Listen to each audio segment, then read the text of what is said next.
This Fire. conference will now be recorded.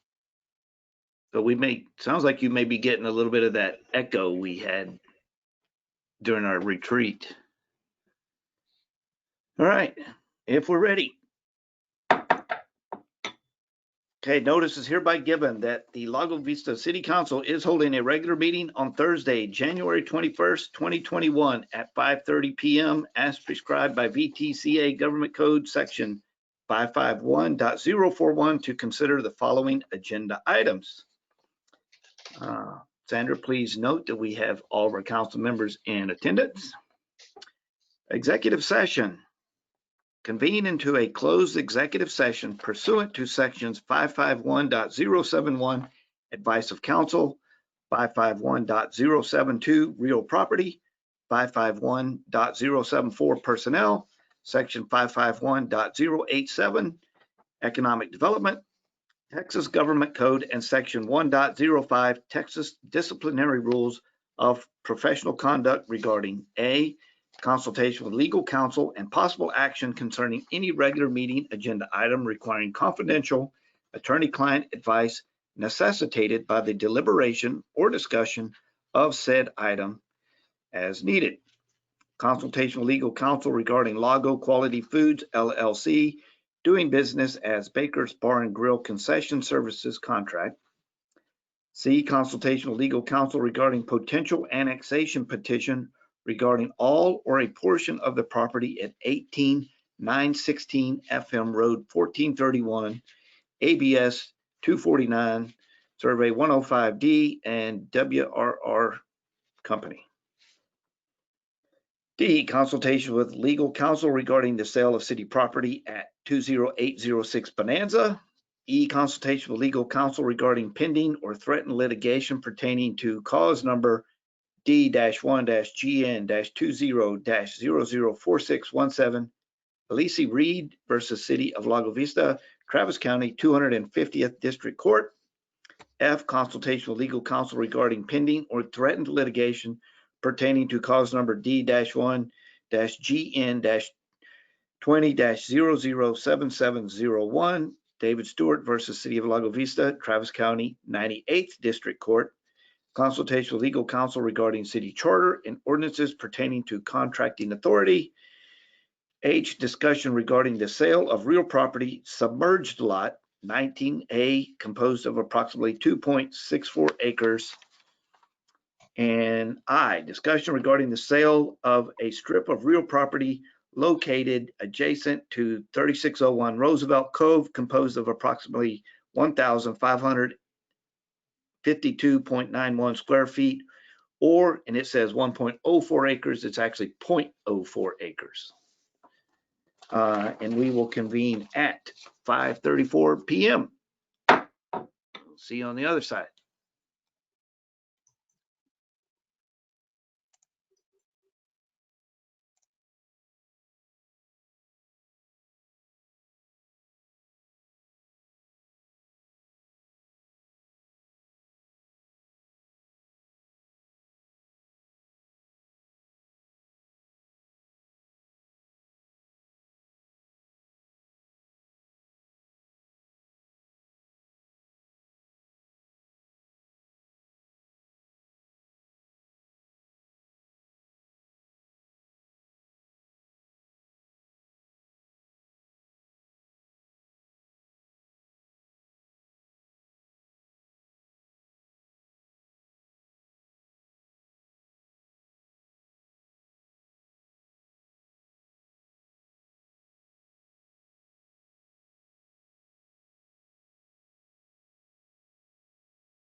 Hello.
One, two, three, 4, 5.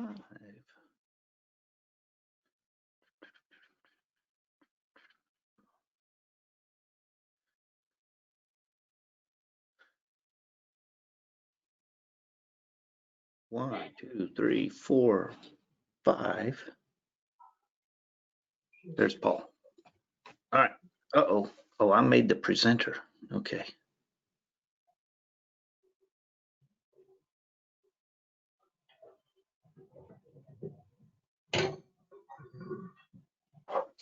All right. We have everybody here. All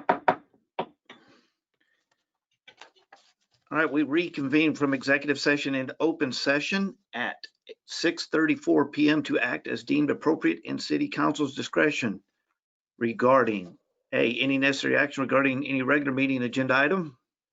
No action? All right. Does citizens have any questions on A? All right, council, any action? No action? No action. All right, B, any necessary action regarding Lago Quality Foods. Citizens, do you have any questions regarding that one? All right, council, any action? No action. All right, C, any necessary action regarding potential annexation? Citizens have any questions, comments? All right, council, any action? No action. D, any necessary action regarding the sale of city property at Bonanza? Questions, comments? All right, council. No action. E, Any necessary action regarding pending or threatened litigation? Alice Reed case? Questions, comments? Council? No action. F, any necessary action regarding pending or threatened litigation for the Dave Stewart case? Questions, comments? Yes. Ms. John Jopin? I apologize for my ignorance. Can somebody say what this litigation is? Yes, Erin, would you like to address her question? Sure. It was a lawsuit filed by a former city employee for age discrimination. All right, anybody else? All right, council? No action. H, any necessary action regarding the sale of real property submerged lot? Questions, comments? Yes, Ms. Jean Jopin. Again, I apologize for my ignorance. Is there like a general vicinity where this submerged lot 19A is that we can have a context? It is at the end of Bonanza Street. No, I'm sorry, No, that's a different one. Where's this one at? Near Dusk Court, Mayor. There we go. You got my lots mixed up. And is that in a subdivision area as opposed to, inclusive in the street? no, It's underwater. Oh, I understand that, but underwater can still be within the context of a subdivision, so No, it is I not. assume it attaches to the service. Yeah, nope, not in the subdivision. Thank you. All right, anybody else? Council? Yes, Mr. Prince, Councilor Prince. Yeah, I was just going to comment, it may be relevant to Ms. John Yopin's question, that this submerged lot, the subject, similar to some of the strip properties that we've talked about in past meetings, this would be a potential sale to the adjacent landowner. And so it's just an extension of his property to also own the land that's underwater right next to his existing property. That makes sense. Thank you for that context, Paul. Yes, thank you. All right, council, actions? no action. All right, and G and I were not considered during this executive session. We will return to those at a later time. All right, so we will move into the regular meeting.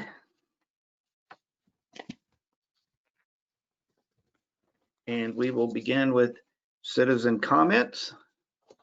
In accordance with the Open Meetings Act, council is prohibited from acting or discussing, other than factual responses to specific questions, any items not on the agenda. I have one citizen who has signed up, and so I will recognize Ms. Jane Brunklick. Okay, thank you, Mr. Mayor. After listening to your excellent presentation on the state of the city at the council meeting yesterday, I would say that we are growing by leaps and bounds. And I would respectfully suggest that we go back to a 5-day work week with City Hall. I think they can arrange schedules, shuffle them around to be open a little later. But I'm thinking that we desperately need to be open all 5 days. There are too many construction builders, permits going on, and I think we're limiting ourselves.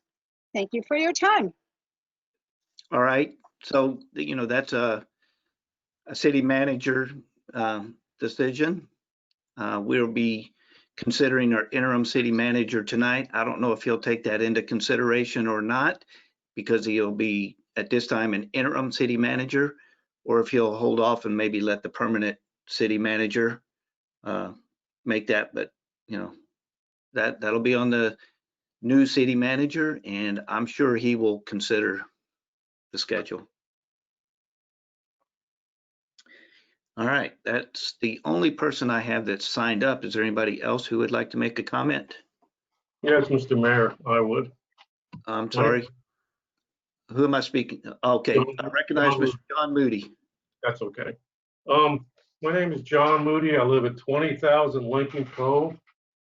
And we've been living here for 10 years. And I would like to address the large firefly sign recently installed at 19910 Boggy Ford. The placement of the sign impedes the vision of cars coming up Boggy Ford to Loman. In order to exit Lincoln Cove, we need to pull up further than necessary, which puts us in a dangerous position for cars coming down from the left around that curve on Boggy Ford. There have been 18 or more accidents on this corner of Boggy and Lincoln Cove. There have been a number of cars that swerve out of control in wet and dry conditions, including one that actually hit the corner of the property. That's why he has the big boulders around the house. We believe this is a matter that needs to be addressed quickly to have the sign moved back at least 10 feet or moved into a different position. It's a very large sign out there. And we appreciate your input on to resolve this for residents that live on Lincoln Cove and 7 Border Coves. Thank you. All right, thank you, Mr. Moody. Yes, that has been brought to our attention and we will be discussing that with the Firefly people. Great, thank you very much. All right, anyone else? All right, we will move into items of community interest. In accordance with the Open Meetings Act, council is prohibited from acting or discussing other than, reading the wrong line. Items of community interest pursuant to Texas Government Code Section 551.0415.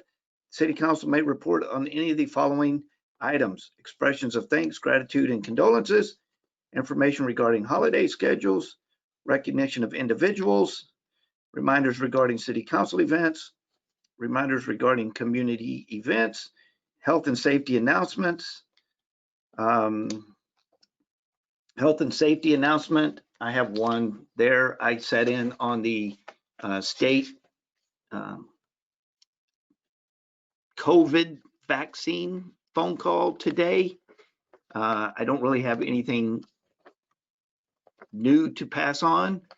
But I did want to just put this out there. The 1B population, which is your 65 and older, or those people with underlying conditions, they're estimating at their current vaccination rate for it to take through the spring and into summer to get through all of the 1B population. So if you're in the general population, you're looking at midsummer at least. They did say, though, that Johnson & Johnson has a third vaccine that is waiting approval. And if that one does get approved, that Johnson & Johnson has a large quantity of vaccines stockpiled. I assume they're safe being stockpiled. But they said that could have an effect on how fast they could get people vaccinated if they have a third vaccine and a large supply. So possibly some good news on the speed of getting vaccines, but I don't know for sure. Let me see what else I have. Let's see. From my PIO, she mentioned something, Lions Club blood drive. Kevin, do you have more information on that? It won't be till February, Mayor. Okay, So- not till February. Okay. Next meeting, I'll probably have an announcement. Okay.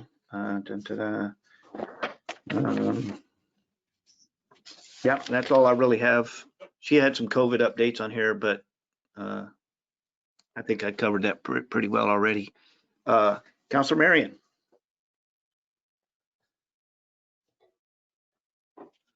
Thank you, Mayor. I just wanted to send out a huge congratulations to the Lago Vista ISD cheer squad for winning the state championship earlier this month out in Fort Worth. Lago Vista took first place in the 3A division, and I just wanted to really congratulate them. That's a big deal for our town, and we all know how tirelessly those coaches and cheer squad participants, male, female, all work to practice for these events. I mean, it's hours and hours of work. So I just wanted to send a huge congratulations to the squad. So, and along those lines, and I think I read it somewhere, but I couldn't go back to it. Is this their second year in a row to win first place state champions? Do you know? I think they got second last year, Mayor. I got something from Ron Smith because there's 4 Leos that are on the team, and he gave me some of that information to post to the Lions website. I believe they won first place maybe 4 or 5 years ago, and then last year I think they got second place if I remember correctly. Okay, I was thinking we'd won at some point before, but I couldn't find it again. All right, thank you. Anybody else with any community interest?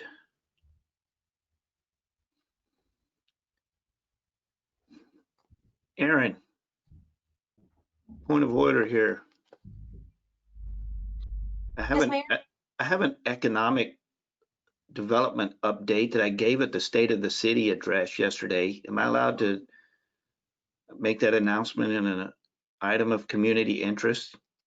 Yes, if it's information that's public that you've already given, yes, this is the right place to do it. Okay, it was economic development, so I wasn't sure. We have a hotel group under contract.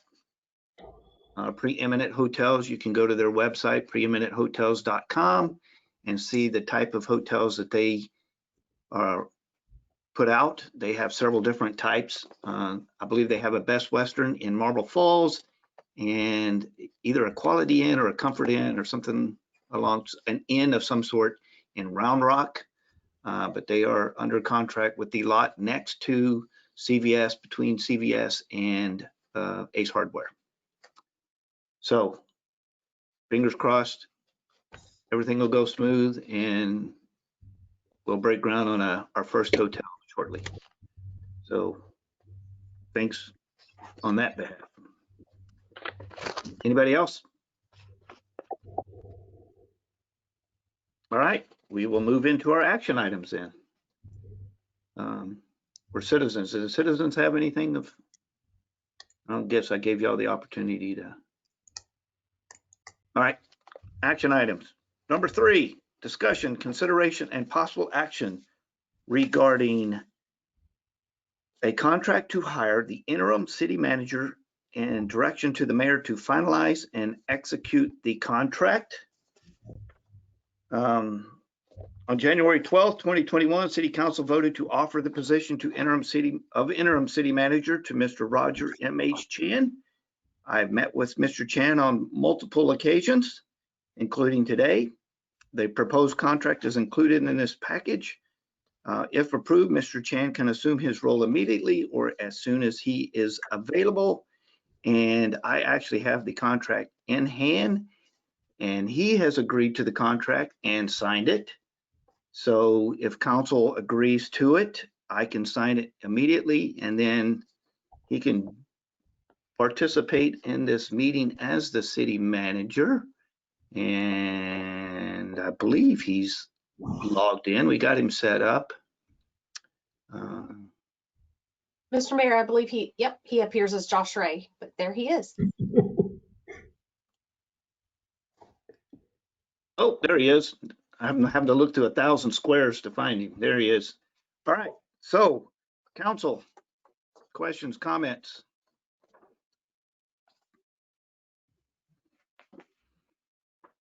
No questions. Yes, Councilor Prince.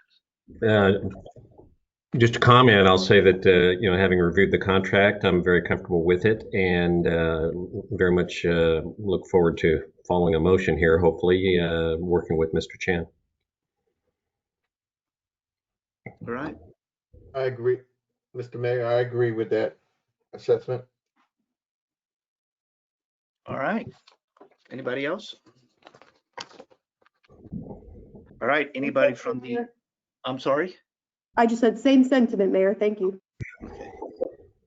All right, I'll turn it over to the audience. Anybody from the audience have any comments? Yes, Ms. Jean Chopin.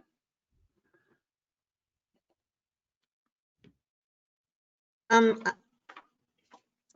had one question on page 3 of the contract where it makes a reference to relationship to parties. That's understood by the parties that the contractor and the contractor's employees are independent contractors with respect to the city and not employees of the city. City will not provide fringe benefits, including health insurance benefits, paid vacation, or any employee benefit for the benefit of the contractor or contractor's employees. I was just a bit confused out from the introduction of contractors and employees when the beginning of the contract only references the contractor as an individual. And if there are potential for employees, should we not include employee salaries in this paragraph? And also, is that consistent, this paragraph, consistent with paragraph C, where it says contractor's obligations, well, it says obligation, under this contract may not be assigned or transferred to any other person, firm, or corporation without the prior written consent of the city, and any attempt to do so shall be void, deemed material breach of this agreement. Transferred to any person, would that include potential employees? I'm just a little bit confused by the sudden introduction of potential employees. All right. Aaron, would you like to address that? Sure. The only employee that's the only person that this city would be contracting with would be Mr. Chan. He is not allowed to assign any of his duties or to hire any other employees. This is common, almost boilerplate language for contractors because he would be acting in that capacity.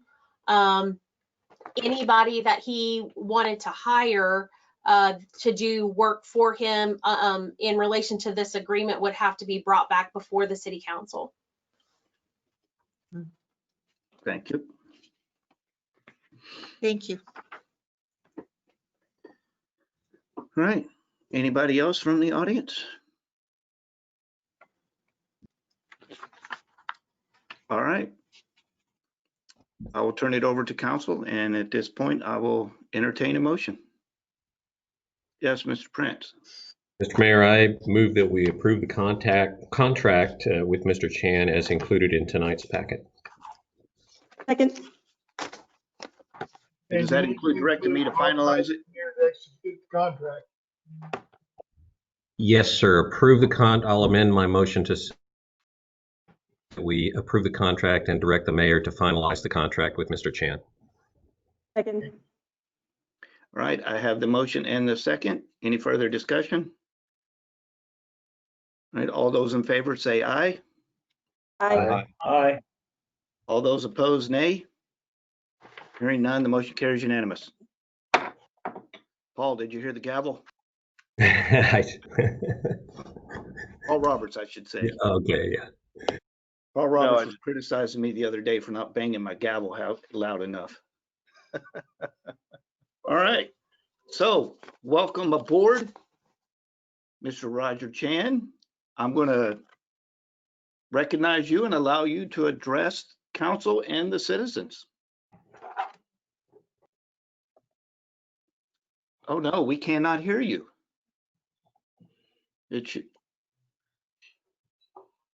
you have your microphone? Do you have the green button? It's not voice activated. I'm sorry.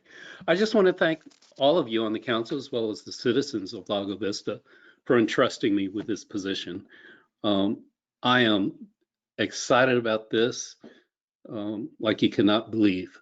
I've worked in top 5 US cities, top 20, and I learned the hard way. Small is better. You can get things done, better chance of cooperation and making things happen. And that's why I'm here. And I could not be more excited to work with you all. All right. Thank you very much. So I have signed it. So for the rest of the meeting, you're more than welcome to join in on the conversation. Very good. Thank you. Appreciate it. All right, we shall go to action item number 4. Discussion, consideration, and possible action on the construction contract award for Loman Ford Rehab and authorize the mayor to execute the contract. So, summary.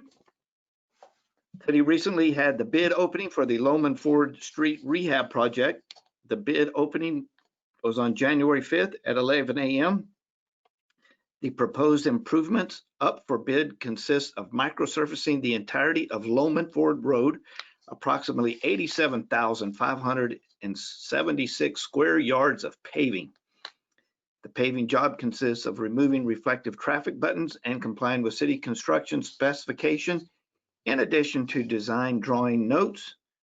For striping, typically these contractors will sub the work to a local striping company and charge the city an additional 20%. To save the city money, the city will hire the striping contractor directly.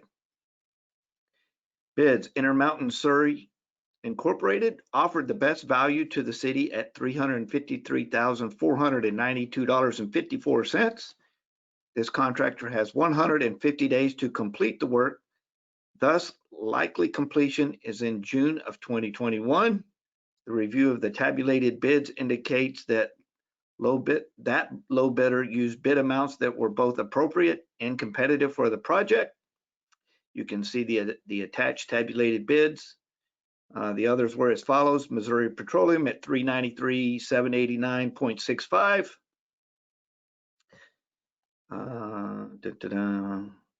Funding. So we had one other bid. So we got 2 bids total. Funding. The city has available funding of approximately $450,000 that we dedicated to cover this project. The city has another expense for this project, such as other expenses for this project, such as striping and drainage work. It is estimated that the available funding for this project is suffice to cover the other expenses. City staff determined that this construction company has constructed many similar projects around Central Texas area. And I will note they have done work in Lago Vista previously. Staff checked the references and evaluated their proposal. Council may elect to take staff's recommendation, reject all bids, or proceed with further evaluation. Staff recommends that the contract for the Loman Ford Street Rehab project be awarded to Intermountain Slurry Incorporated for the amount of $353,492.54 for the base bid. Questions, comments from council? Yes, Councilor Sullivan. Thank you, Mayor. I think at the chamber update that you gave yesterday, you mentioned that it would go all the way from 1431 to just beyond Boggy Ford, or city limits beyond Boggy Ford. Number one, I just wanted you to confirm that. And then number 2, will this be done in phases? And if so, do you know where they're starting and what direction they'll be going? Okay, so I will have somebody else verified, but my impression of the entire length is from 1431 to the city limits. I know our crews went out and have done patchwork all the way from the city limits on the south side, all the way up to 1431. So based on that, it was my assumption that the length was from 1431 to city limits. And I'll let Eric or somebody chime in here in a little bit and talk about whether it's phases or not. Before I do that though, Miss Marion, did you have a question? That way, if we have more questions for Eric to answer, he can address them all at once. Yes, Ms. I do, Mayor. I have several questions. The first one is, I just wanted to clarify if this is an overlay or if this is a microsurfacing, because I've heard both words used, yet I think they're different things. So if we could clarify if it's an overlay or a microsurfacing. And then I wondered if it's an overlay, if there's going to be any like mix of hot asphalt that's used, or are we just simply talking about a coating over it that is intended to extend the life of the road? Another question, what about the skid resistant pavement that's there now? If you do just a microsurfacing, which I think is only about a half an inch thick from some research I've done, then I wonder if we try to go back in and groove it and maintain that skid resistant pavement that we currently have in a couple of spots on Loman Ford, if the grooving of that road would essentially ruin the overlay if it's a really thick microsurfacing. Ruin the microsurfacing if it's truly a microsurfacing and not an overlay. And then I wondered if the quality of any of the repair work that's been done on Loman Ford could impact the quality of the microsurfacing. So we know that there were a couple of potholes recently, and I'm just wondering if any issues with the prep work that was done previously could have an impact on how long this microsurfacing lasts. All right. Mayor and Council, good evening. I'll answer Councilmember Sullivan's question first. So yes, to confirm, this is the entirety of Loman Ford from 1431 to just south of Bogey Ford, where the city limits are. The second question is regards to phasing. We do not anticipate this to be phased out. We haven't talked to the contractor yet, but the preliminary discussions we've had with the contractor, this is likely going to be a 9 a.m. to 5 a.m. type of job. So it's going to be an overnight type of work. The contractor has about 150 days to complete the work. And that typically for this type of job, which is very specialized type of work, not a lot of contractors do this kind of work. We usually allow the contractor a lot of time to simply schedule the work, but once they start the work, it's highly likely that they will be in and out in 2 weeks once work starts out. And to answer the other question, this is microsurfacing, and yes, there is a big difference between microsurfacing and overlay. One is cold, one is hot. Microsurfacing is a little bit thinner. It costs about a third. It's about a third of the cost of overlay. It doesn't last as long, but on the surface, as far as the driver is concerned, they both look identical. It is a rehab type of work. You can only use it on certain types of pavements, and it requires a lot of prep work to be done. And in regards to prep work, yes, the quality and the durability of the microsurfacing will depend on the amount and the extent of the prep work that it is done. So if the prep work is not done right, then obviously the pavement, the new pavement is not going to last as long and may have issues down the road. So before we place this pavement down, we'll inspect the prep work that's been done, and we'll correct any deficiencies on the pavement. As far as grooving, this type of pavement is a lot rougher than overlay, which was what's already on Loman. So it won't have that kind of need to have grooving on it, but grooving would not be recommended on this type of pavement to make it work. As a matter of fact, grooving shouldn't be allowed on any type of asphalt pavement other than concrete. So on concrete pavement, they usually is allowed, but on asphalt pavements, it severely reduces the life expectancy of a roadway if you put any type of grooving on it. Hopefully they answered any questions, and if you guys have any questions, please just let me know. All right, Miss Marion, did you have follow-up? Yes, I just to that last part.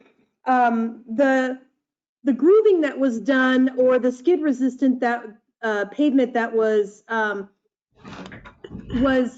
there on Loman Ford, I think was in an effort to reduce the number of accidents and fatalities that had occurred on Loman Ford. For me, that's exacerbated a little bit by the fact that we also have several street lights out in that area. So if you're traveling that road at night, not only is it really hard to see, but when it gets wet, it gets very slick around those curves.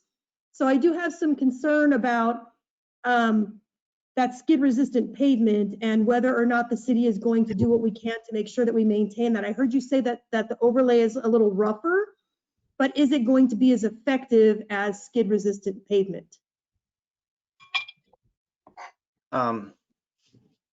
Eric can comment on this as well, but I know at one point the skid resistant, we went in and did some sections of the street with the skid resistant type of pavement. But since then, that type of pavement is no longer in use. Because at one point I had asked about doing other sections, and that type of asphalt was no longer allowed to be used. So I don't know if we could get that same type of skid resistant pavement or not. But I'll let Mr. Belay address the safety concerns. Mayor, thank you so much for pronouncing my last name correctly. That brings a lot of joy to me. And as I mentioned earlier, this microsurfacing pavement is much rougher than the typical overlay that you see on Bogey Ford. And we're using a special mix on Longmont compared to the other microsurfacing jobs that we have done around town, specifically for that reason and for the durability.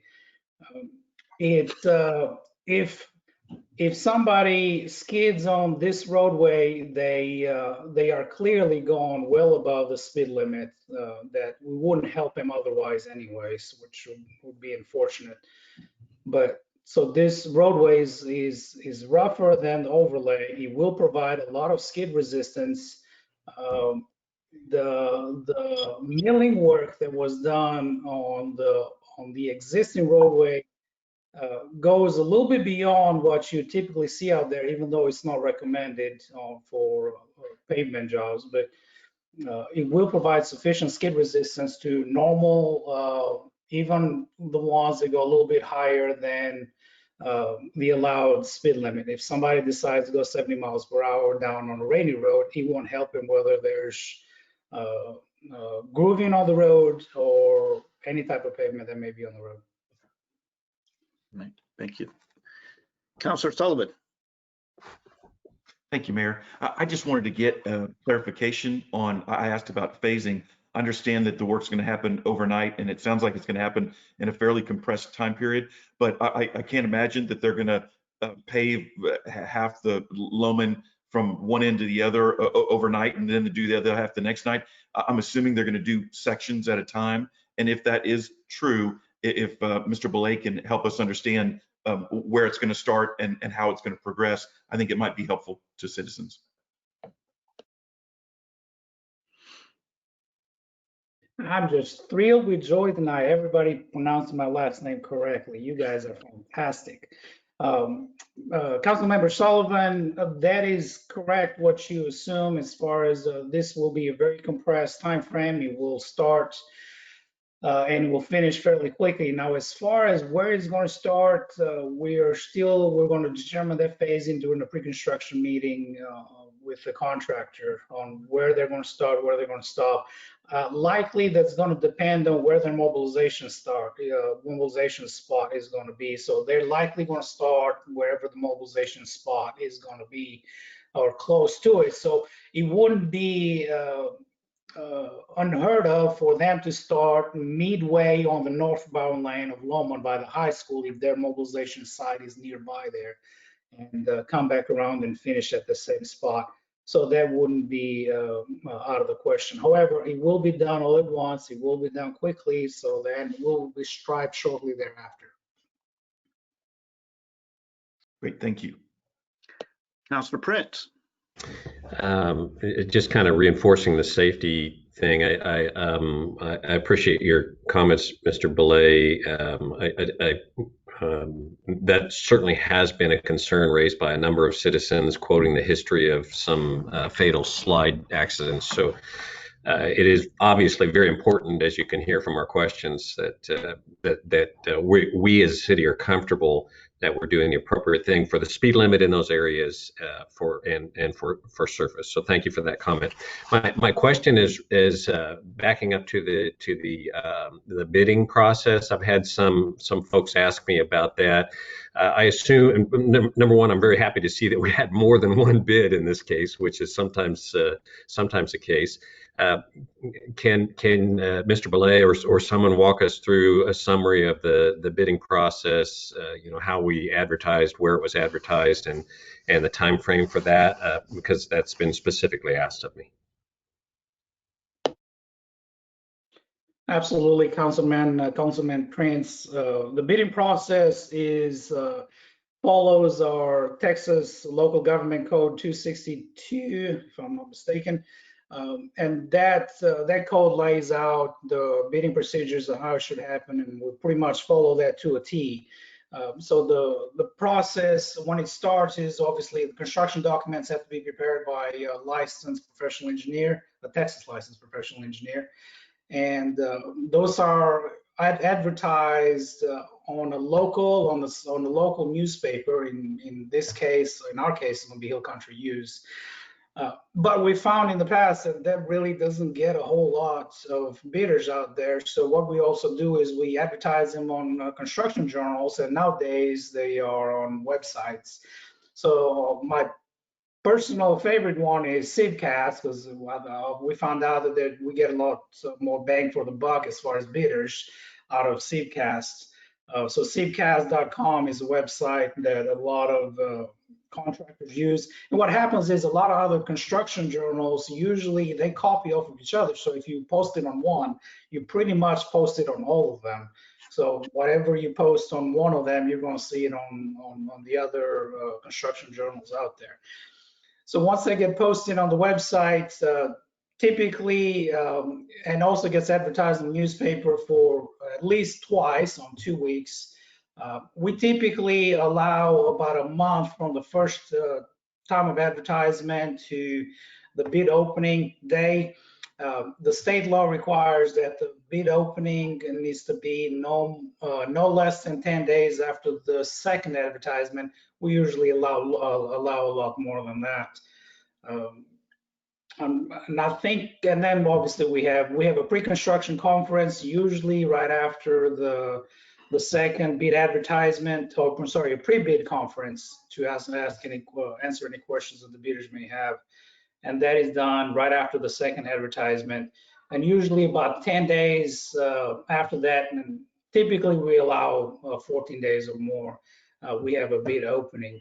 During the pre-bid conference, we had actually hoped we'd get at least 3 bidders out of this process, but ended up being that we only got 2, which is a lot better than 1. Hopefully that answers your question. Yes, thank you. Councilor Davila. Thank you, Mayor.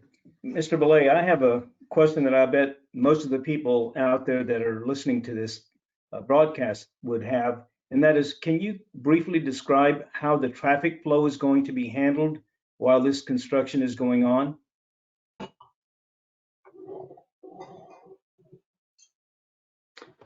Yes, Councilmember Davila, very good question. So it's likely going to happen at night. We still have to confirm that. So the contractor is going to close one lane in sections at nighttime, and they're going to use pilot vehicles to guide vehicles from one side to the other. So Lowman, at least from south of Bogey Ford to Dawn Drive, will be closed down to one lane, and there's going to be a pilot vehicle there guiding vehicles back and forth from one side to the other. And then for the rest of Lowman Ford, likely they're going to close one lane at a time without any vehicles. And typically takes about a couple hours for this type of pavement to somewhat cure.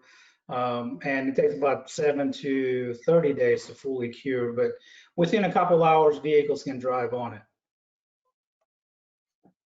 Thank you, sir. Eric, I have a question. Do we have the capabilities to advertise to the citizens well in advance prior to beginning construction? Obviously at the entrance off of 1431, coming from Point Venture and maybe even somewhere in between, you know, maybe give a week, 10 days, 2 weeks notice, you know, that the city's going to be shutting down the road at night? Do we have that capability? Yes, Mayor Tidwell, good question. We're probably going to put some electronic signs about a week. It depends on whenever we have the pre-construction conference. That's going to determine when we're going to have the construction. So it may be in February, it may be in May, but we will put up some electronic signs to give people some heads up. Obviously, as we've done in the past, it's also going to be on social media and on the city website. All right, thank you. Anyone else on council? All right, well, at this time, I'll take comments from the audience. Yes, Ms. Jean Jopin. I'm getting better at turning my mic back on. My question has to do with for Mr. Belay about any potential, if there is potential extra lighting during the nighttime construction, and what types of additional lighting will be provided again for the traffic and safety. If there was an answer, I missed it, so I apologize ahead of time.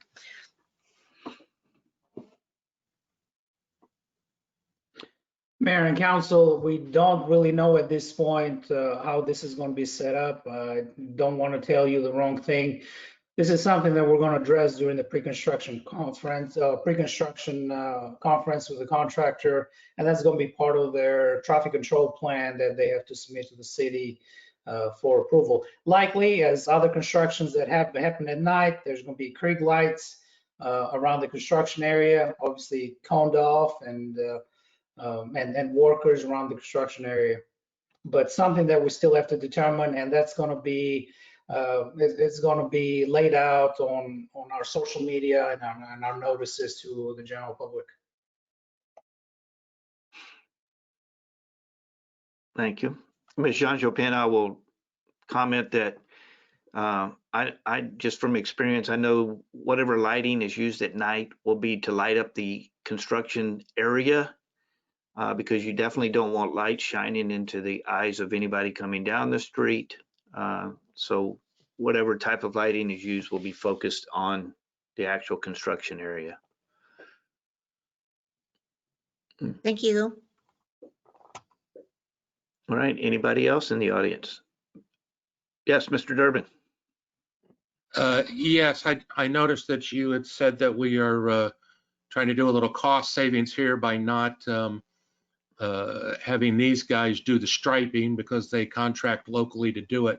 Do we have somebody lined up to do that who can do it, you know, either as the company is working or shortly thereafter, so we don't have just big black expanses of free-for-all out there?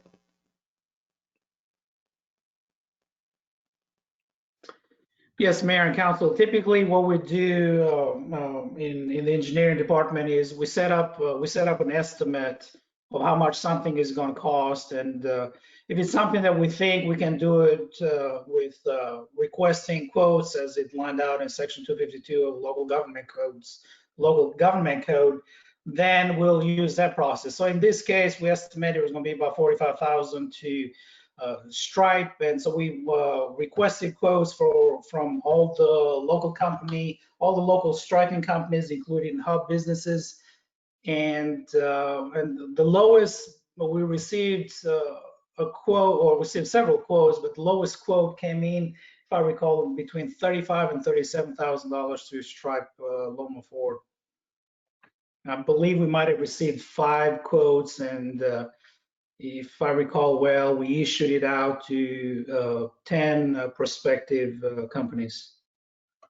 Yeah, my question generally went towards the timing to make sure that it got done, you know, immediately after, so we don't have unstriped roads for a long time. Right. What would be the lag time between the actual paving and the striping? Good question, Mayor. The lag time is likely going to be a couple of weeks. However, the paving company is required by contract to install temporary pavement markers. Now, they're little yellow stickers that stick out of the pavement.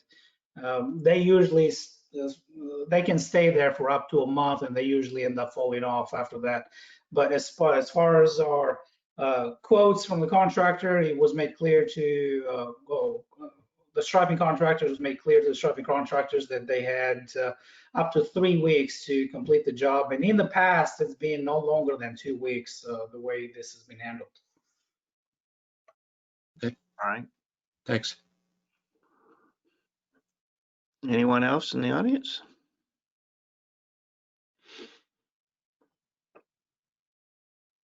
All right. Well, if that's all the comments that I have, I'll turn it back over to council. Councilor Weatherly, you have comment, question?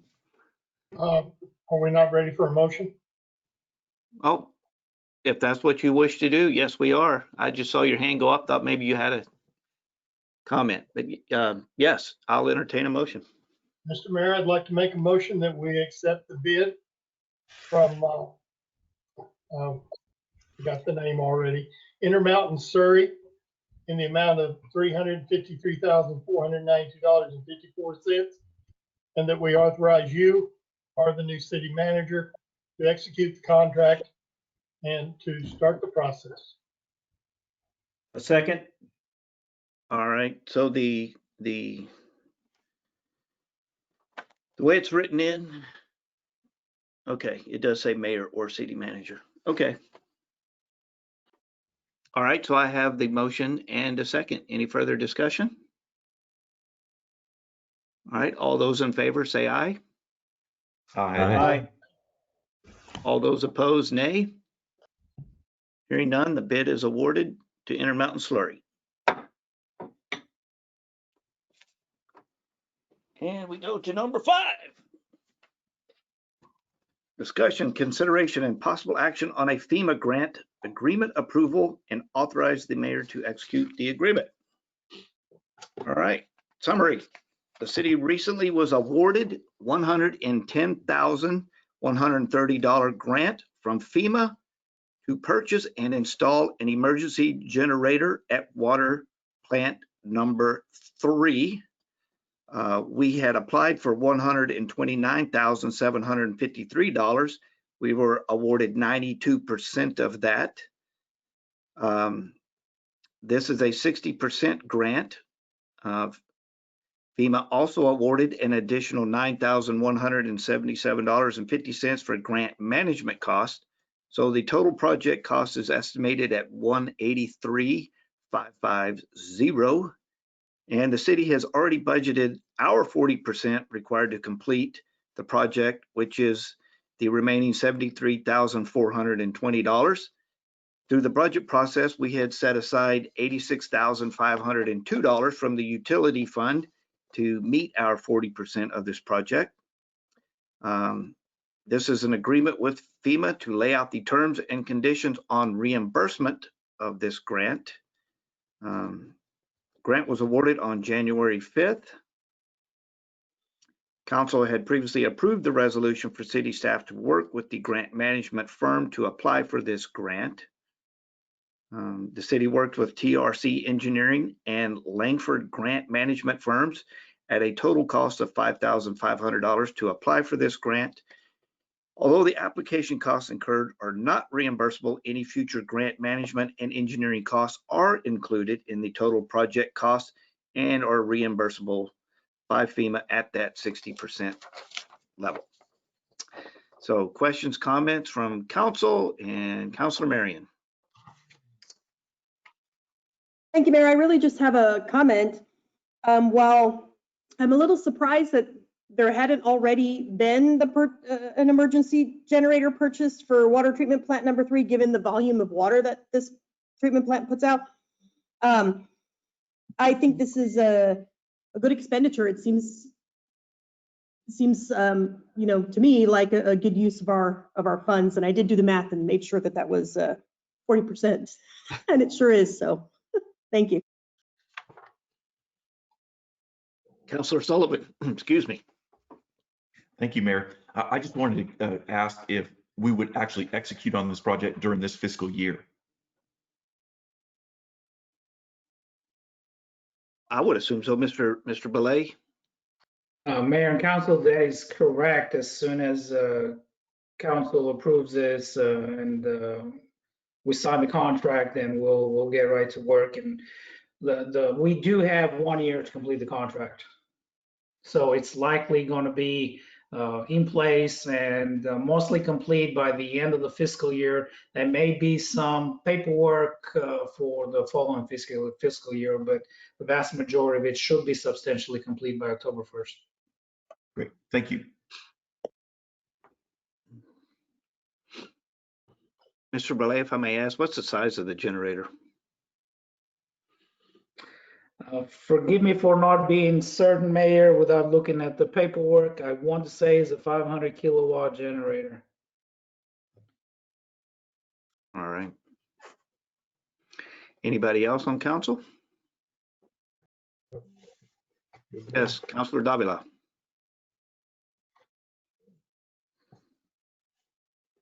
You're muted. Thank you. Mr. Belay, this is a question for you. This has to do with the amount of the load that is put on our water plants. What percentage of the total load is handled by this particular water plant? That is number 3. Good question, Mayor. That really depends if it's summer or winter. Usually in wintertime, probably about 55%. In summertime, that amount goes much higher to probably around 70 or 65 to 70%. And one follow-up question. It's my understanding that if plant number 1 were to go down, plant number 3 is able to handle the entire city, is it not? That is partially correct. We would likely have to go in water emergency restriction fairly quickly, but if we do retain or do remain in, we can remain in water emergency restriction for a fairly long time, at least at the current loads. But assuming that we have 500 homes next year and the year after, that may change things a little bit.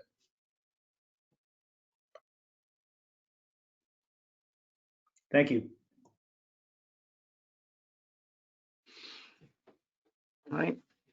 Anyone else? All right, I'll go to the audience. Anybody from the audience have any comments or questions? Yes, Mr. Durbin. Do we have emergency generators on the other water plants?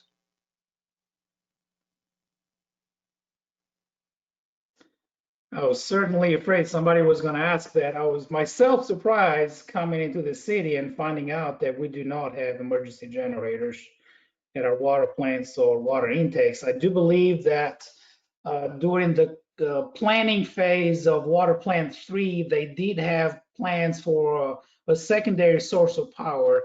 I can only conjecture at this point of what happened at the time. I can't remember exactly when, but I do believe we've had to go out and get a generator once before. But yeah, we didn't, it was something we had to rent. We didn't have anything, we had to have it brought in at the time.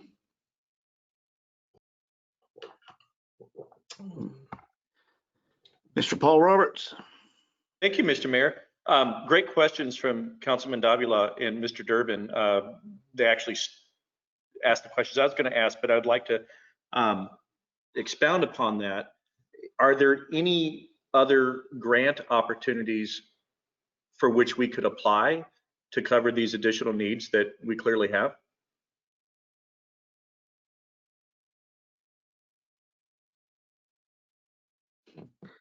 Mayor and Council, regarding emergency generators, I think FEMA, even for now or the future, will probably be the best source of grants. The Water Development Board does have some, they're no longer called grants, they're called low interest loans with forgiveness. Although doing some analysis, the city of Lago Vista does not qualify for a whole lot of forgiveness. unfortunately. So FEMA moving forward is probably going to be our best source for grants on this type of emergency generator type of projects. Just one follow-up question, Mr. Mayor. Is that something that the city manager is responsible for seeking out? And if so, can the appropriate person within the city give him the direction to pursue that money, those opportunities? Thank you. Yes, we can definitely do that. Yeah, and we have several, because we get grant notices from dozens of different LCRA, CAPCOG, TxDOT, for the Texas Land Board. There's all kinds of different grants that come in, through various avenues within city personnel. And we have several people that are constantly seeking out grant opportunities. Follow up on the grant question, Mr. Belay. I know, with the stimulus monies and the grants the monies that are coming available through the coronavirus relief fund, is any of that money available? I've read through it, but I don't remember the entire list of things that are available. Would this be something that could possibly, we could apply for coronavirus relief fund type grants? I'm not sure, Mayor. It's something that we have to check. So we'll let you know if we find something that looks promising. Okay, because I do know they were offering a lot of infrastructure type and stuff. So I don't know if this would qualify or not, but all right, we'll look into that. Anybody else? Yes, Mr. Levy. Thanks, Mayor. I'm just curious, who sized the generator for the job? And I don't really know what size you need to run a power plant, or a water plant, but is it sufficient to run it, or is it minimal sized to run it?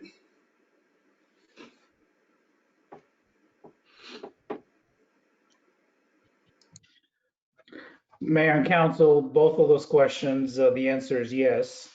So it is sufficient to run it, and it is the absolute minimum that we need to run the current water plant 3. All right. And it's sustainable at however long? Mayor and Council, that's as long as the gas prices remain low, we'll be good. All right. Anybody else from the audience? All right, if that is all the comments I have, I'll turn it back over to council and I'll entertain a motion. Oh, Mr. Sullivan. Thank you, Mayor. I just wanted to follow up a question that Councilman Davila had and that Mr. Belay answered. The water plant 3, you're talking about the fact that we might dig into the capacity of that as we grow over the next several years. I just wanted to confirm, my understanding is that we can expand the capacity of that particular plant almost quadruple in size without having to build a new water plant. Is that an accurate assessment? Mayor and Council, that's a very good question. Actually, both water plants are able to be expanded in capacity.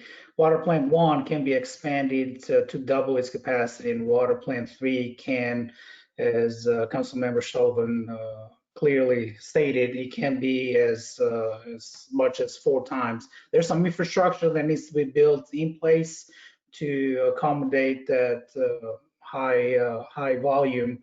And in regards to the generator, if when the plant increases in size, obviously it needs to be accounted for during that expansion project. And this generator can be moved to a different location where it's obviously will be needed. Great, thank you. If I'm not mistaken, Councilor Sullivan, our current capacity at water treatment plant 3 is 2 million gallons. We can expand it up to 8 million gallons.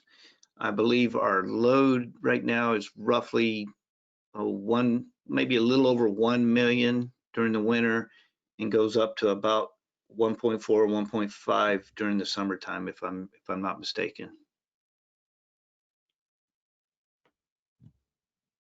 So, yes, Councilor Davila. Yes, this is another question for Mr. Belay.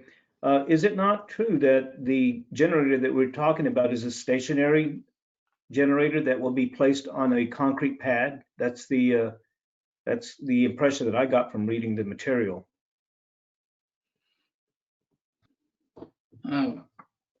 Council, that is correct. This is a stationary generator that will be installed at Water Plant 3. And if anyone, this is for the entire council and public, if anyone is curious to see how much water or wastewater is treated in the city, there are monthly reports that go out and they can be found on the city website that indicate on a day-by-day how much water the plant treated during that particular month. Thank you. I think, if I may, Mayor, continue, I think it should be made clear that we do not have a plant number 2 any longer. So the implication that this is water plant number 3 would give somebody new to the city the idea that we have 2 other plants, but we actually decommissioned plant number 2 just about the time that I joined city council. And I frankly don't know what the purpose, why it was done. I imagine it probably was fairly old and inefficient, but I don't really know the answer to why it was decommissioned, but it's long gone. Thank you. Yes, water treatment plant 2 did not have very high capacity to it, and the intake on it was relatively high in elevation on the lake. And at the time when the drought was going on, it was literally within about, I want to say at one point we were within about 5 feet of it going dry. So it was just not feasible for our services any longer. And now we have an intake, water treatment plant intake is the second deepest in Lake Travis. Only the city of Austin has a deeper intake than us. So we should always have water, access to water. So never say never though. Anyone else? All right, if that's everything, I'll entertain a motion. Yes, Mrs. Weatherly. Mr. Mayor, I make a motion that we approve the FEMA grant agreement and authorize, should it be the city manager at this point to execute the agreement? The agenda item says mayor, but I think it could be either way, depending on the motion. Well, I'll just say approval and authorize the mayor to execute the agreement. Second. Right, I have the motion and a second. Any further discussion? Yes, Councilor Prince.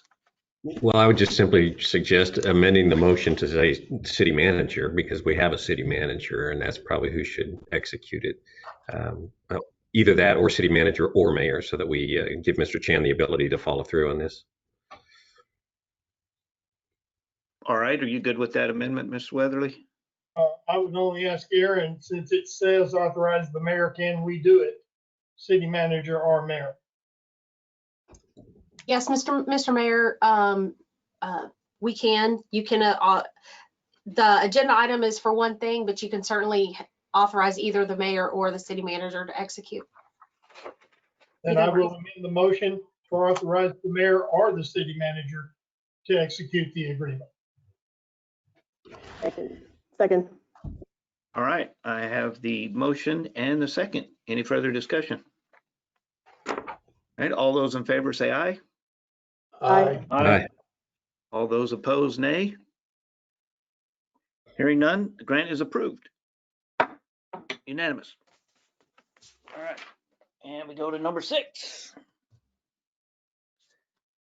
All right, discussion, consideration, and possible action regarding resolution number 21-1872, a resolution by the City Council of the City of Lago Vista, Texas, appointing an individual to fill an unexpired vacant term as a member serving on the Economic Development Advisory Committee and to otherwise provide with respect thereto. So Julie Davis has turned in her resignation because of an incremental job responsibilities and travel obligations. Julie Davis was appointed to all right. This is what I get for not proofreading the summary in this case. This says Julie Davis was appointed to the Planning and Zoning Commission. Is Mr. Mayor, yes. if I may, that's factually correct. Ms. Davis was appointed to the Economic Development Council about a year ago. She was also appointed to the Planning and Zoning Commission recently. I think this note is simply included to explain why she's resigning from economic development, but will still remain on planning and zoning. Okay. Okay. Correct. All right. Now it makes sense to me. Thank you for that clarification. So she was appointed to Planning and Zoning at the December 17, 2020 council meeting. Planning and Zoning Commission meets in the evening hours and allows her to complete her work obligations during the daytime hours. Her term on the EDAC expires January 1st of 2022. And so I will turn it over to the EDAC liaison at this point. Yes, Mr. Mayor. I want to make a motion to appoint Robin Summers to the Economic Development Committee. She was on it previous years, and contacted her and made sure she was still willing to participate, and she was excited about still being part of the Economic Development Committee. All right. Had she applied previously? Yes, she did. Okay. I went through all the people that had applied for the Economic Development Committee and looked at who was already on committees. And I had only 4 people that weren't serving on any committee, and went through the applications of those 4 people and chose Robin Summers to be on that committee. All right. So I have the motion. Do I have a second? Second. All right. I have a motion and a second. Any further discussion? All right. Is anybody from the audience? I'm sorry. I should have done this prior to the motion. But does anybody from the audience have any comments on this appointment? All right. So I will go back. I have the motion and a second. Any further discussion from council? All right. All those in favor say aye. Aye. All those opposed, nay. Hearing none, appointment passed, unanimous. And we go to number 7. Discussion, consideration, and possible action regarding forming a subcommittee related to the city utility rates. So this was the issue brought up last meeting by Kevin Sullivan. Issue of utility rates foremost in many citizens' minds. The committee wishes to research and address citizen concerns. And I think we're all in agreement with that. The only thing we really needed to ascertain tonight is it's a 3-person subcommittee. We can't have more than 3. So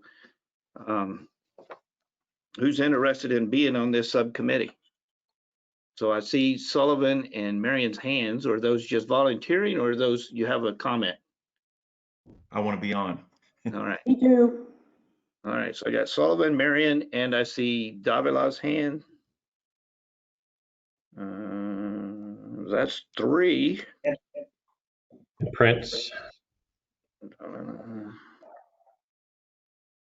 and Prince. So now I've got 4.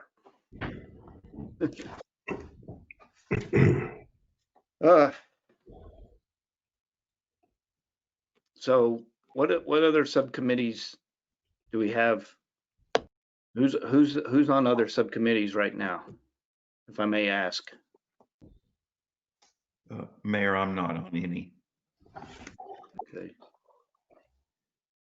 Yes, Mr. Prince. Well, Mr. Davila and I are both on the planning plan review, comprehensive plan grading committee, if you want to call it that. Well, that does not help my decision. I know. Because again, we can only have 3. So, yes, Mr. Weatherly. Mr. Mayor, I would recommend that we put Mr. Devil on that committee. If you remember right, last year, we set up a subcommittee to do this very thing. Mr. Devil, Mr. Williams, and Mr. Robbins were on that committee. And I think that putting Mr. Devil on there could save them a whole bunch of time because he's aware of what they looked at and what they did last year. All right. Anybody else have any thoughts? Yes, Miss Marion. Question, Mayor. Is there going to be a need at some point for a subcommittee for Cap Metro? I'm asking that for a reason. I guess it's possible. I don't really think there would be a subcommittee necessary for Cap Metro per se, because that is just a matter of whether or not we want to put it, on the November ballot or not. There's not really the decision for Cap Metro. I don't think really requires a subcommittee to review. However, along those lines, when we begin looking into potential alternatives, it might require a subcommittee depending on, how many companies out there are available to offer these services, for alternative transportation. So, I mean, it's possible that we could need a subcommittee regarding those alternatives, but I don't know about Cap Metro per se. Does that help? Mr. Mayor? Yes, Mr. Williams. You may want to, that is one reason for having a subcommittee, but the other reason would be to figure out ways of communicating to the citizens in Lago the reason why and the logic behind trying to get out of Cap Metro, so we don't have the same problem we had last time we had a vote. All right, and I'll even expand on that. In addition to our transportation options, communication with the citizens. On the backside of that, if the citizens do approve getting out of Cap Metro, that opens up the 1 cent sales tax, and we're going to have the potential to form the Economic Development Corporation. So that could be something that they incorporate into the subcommittee as well, evaluating what we want to do with that 1 cent and determining options to bring forth to, because those will be ballot measures as well. And so we'll want to narrow down what options we want to put on the ballot. So yeah. So yeah, I could see a subcommittee for all those reasons.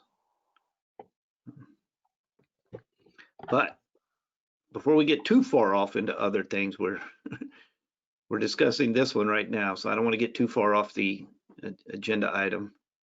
Yes, Councilor Prince. Apologize, my audio and video went completely away, so I was gone for about 2 minutes, but The last I heard, there were 4 of us wanting to be on this committee, and when I came back, there was a discussion of a Cap Metro committee. I don't know what I missed or if I need a recap, but I was absent for about 2 minutes. Okay, so Councilor Marion had asked whether there was a potential for another subcommittee regarding Cap Metro, and the discussion kind of went off track, but we did determine that yes, probably there will be a requirement for a subcommittee, not necessarily for Cap Metro itself, but regarding transportation options, communication with the citizens, and the Economic Development Corporation that would be considered as a ballot measure as well. I see. Thank you for that. So, yes, Miss Marion, Councilor Marion. A couple of other quick questions, Mayor, before we figure out the who. Would this subcommittee have also like staff and citizens that comprise it? What does the makeup of these subcommittees typically look like? Like in general, when you put these together? Normally, a council subcommittee does not have citizen participation. However, the meetings are usually open to citizen participation. So, you know, depending on the subcommittee and who's running it and stuff like that, you know, the amount of involvement by the community can either be high or low. So, but yeah. Okay, last question. Do you ever identify like an alternate in case for some reason one of the other 3 needs to drop off or can't attend a meeting or something like that?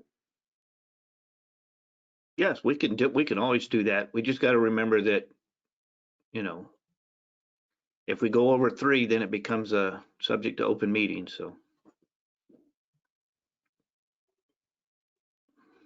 So these meetings wouldn't normally be open meetings then, subcommittee meetings, only if you have 4 or more. They are not required to meet the requirements under Open Meetings Act. However, for transparency, I would suggest that they be made available for citizens to attend. That's just a matter of coordinating it. So then is there an issue to have more than 3? Does it become a walking quorum? Is there any kind of an issue with anything like that if you have 4? Yes, it does. Okay.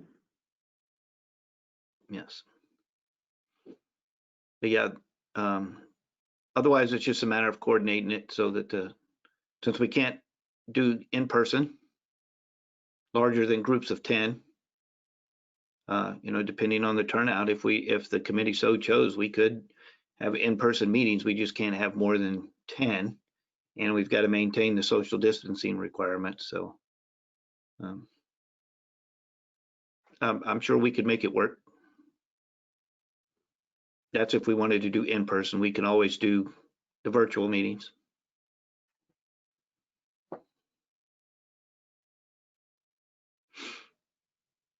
Anybody else? Council? All right. Citizens, do you have any comments regarding the subcommittee? Yes, Mr. Roberts. I would like to see Mr. Prince and Mrs. Marion on the committee. They're new. They haven't been on it. They weren't on it previously. New perspectives might be beneficial.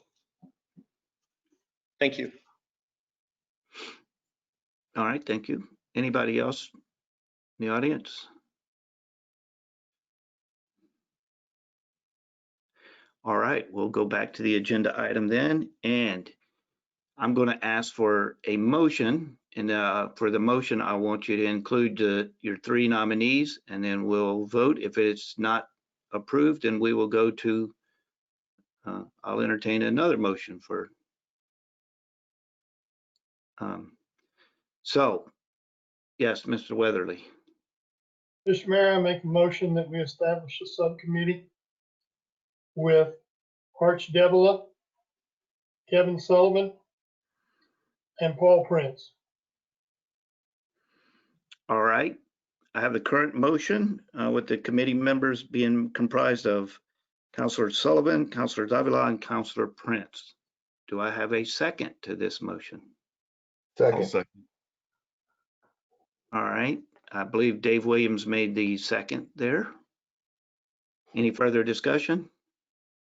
All right. All those in favor say aye. Aye. Aye. Aye. All right. All those opposed, nay? Nay. All right. The subcommittee is formed 6-1. Thank you all. Yes, Mr. Weatherly.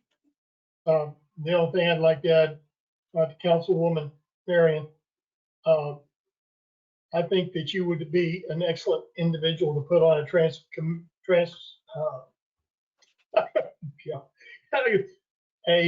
committee to discuss our options for transportation in the city of Lago Vista. And I will definitely move when the time comes to get you on that. Thank you, Councilor Weathery. All right. And we shall go to agenda item number 8. Discussion, consideration, and possible action on request from Pablo Sergio Guerrero Garcia for waiver of the water line extension requirements in section 6.213C of the city's code of ordinance for property located at 8400 Bronco Lane. I will make a quick note that the reason this is coming to council and not to any committee is because only council can make these decisions. So that is why it did not go to any kind of committee prior. So the application was received on December 29th, 2020. The applicant requested to not be required to connect to the city water supply based on the fact that a water line extension of 277 feet would be required at a cost of $42,111.16 per the utility estimate prepared by city staff. This amount includes the $3,000 impact fee all utility customers pay for new service. City regulations require all structures built after March 1st, 2013 utilized for human habitation or occupancy to connect to the city water supply if such supply is within 300 feet as measured within street right-of-way or a utility easement from the water supply to the nearest property line on which the structure is to be located, which is ordinance number 13-03-07-01, section 3, adopted March 7th of 13. Instead, the applicant proposes to install a rainwater collection system and a water tank with water delivery during periods of low rain. The applicant has said that they would connect to the city sewer system, given that the service is available at the property without a need for extension. So again, we have this ordinance in place and only city council can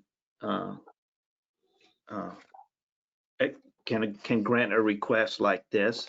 I do know in the past that the mindset of council has been to encourage citizens, where feasible, to look into alternative sources of obtaining water for consumption, to include rainwater collection or water delivery service.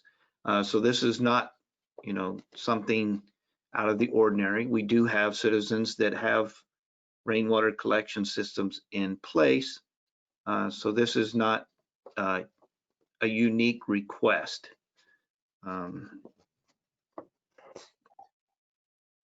So any questions, comments from council?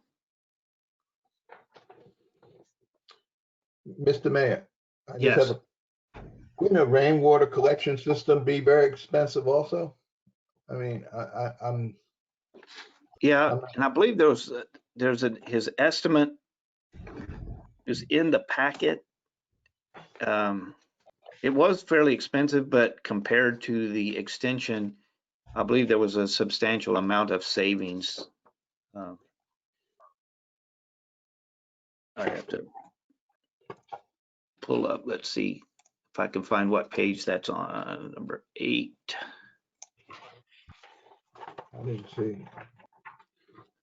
Dun, dun, dun, dun, dun, dun, dun. I did not see where. Yeah, I've read it, going through the notes, but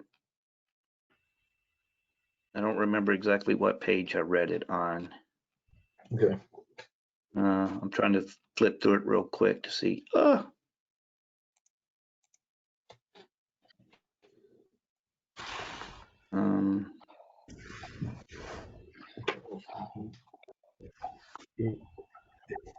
I'm looking. Yeah. Well, in order to save time, is there anybody else that knows that right off the top of the hand or remember seeing that? Dun, dun, dun, dun, dun, dun. Darn it.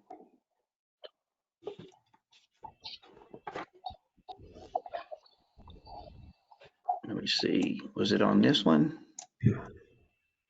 This page? I'm looking.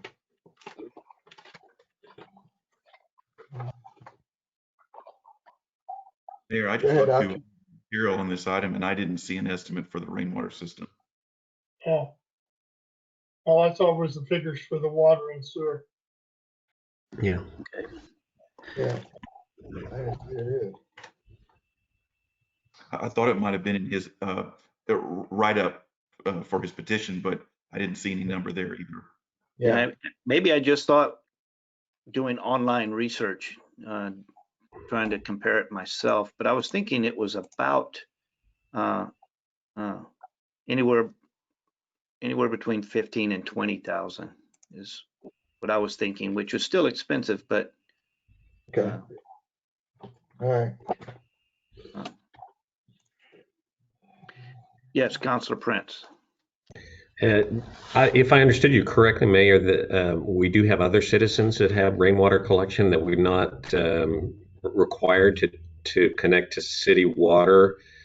So is this, they did that before this ordinance was put into effect, I assume? That's a question. And then the second part I would say is, I guess the cost of him putting in this collection system is kind of his business. If it's, he can make that decision if we choose to allow him to not connect to city water. Right. And I only personally know of 2. One, I think, was in existence before this ordinance. He's up by the airport. And then there was another one that I remember it coming before council.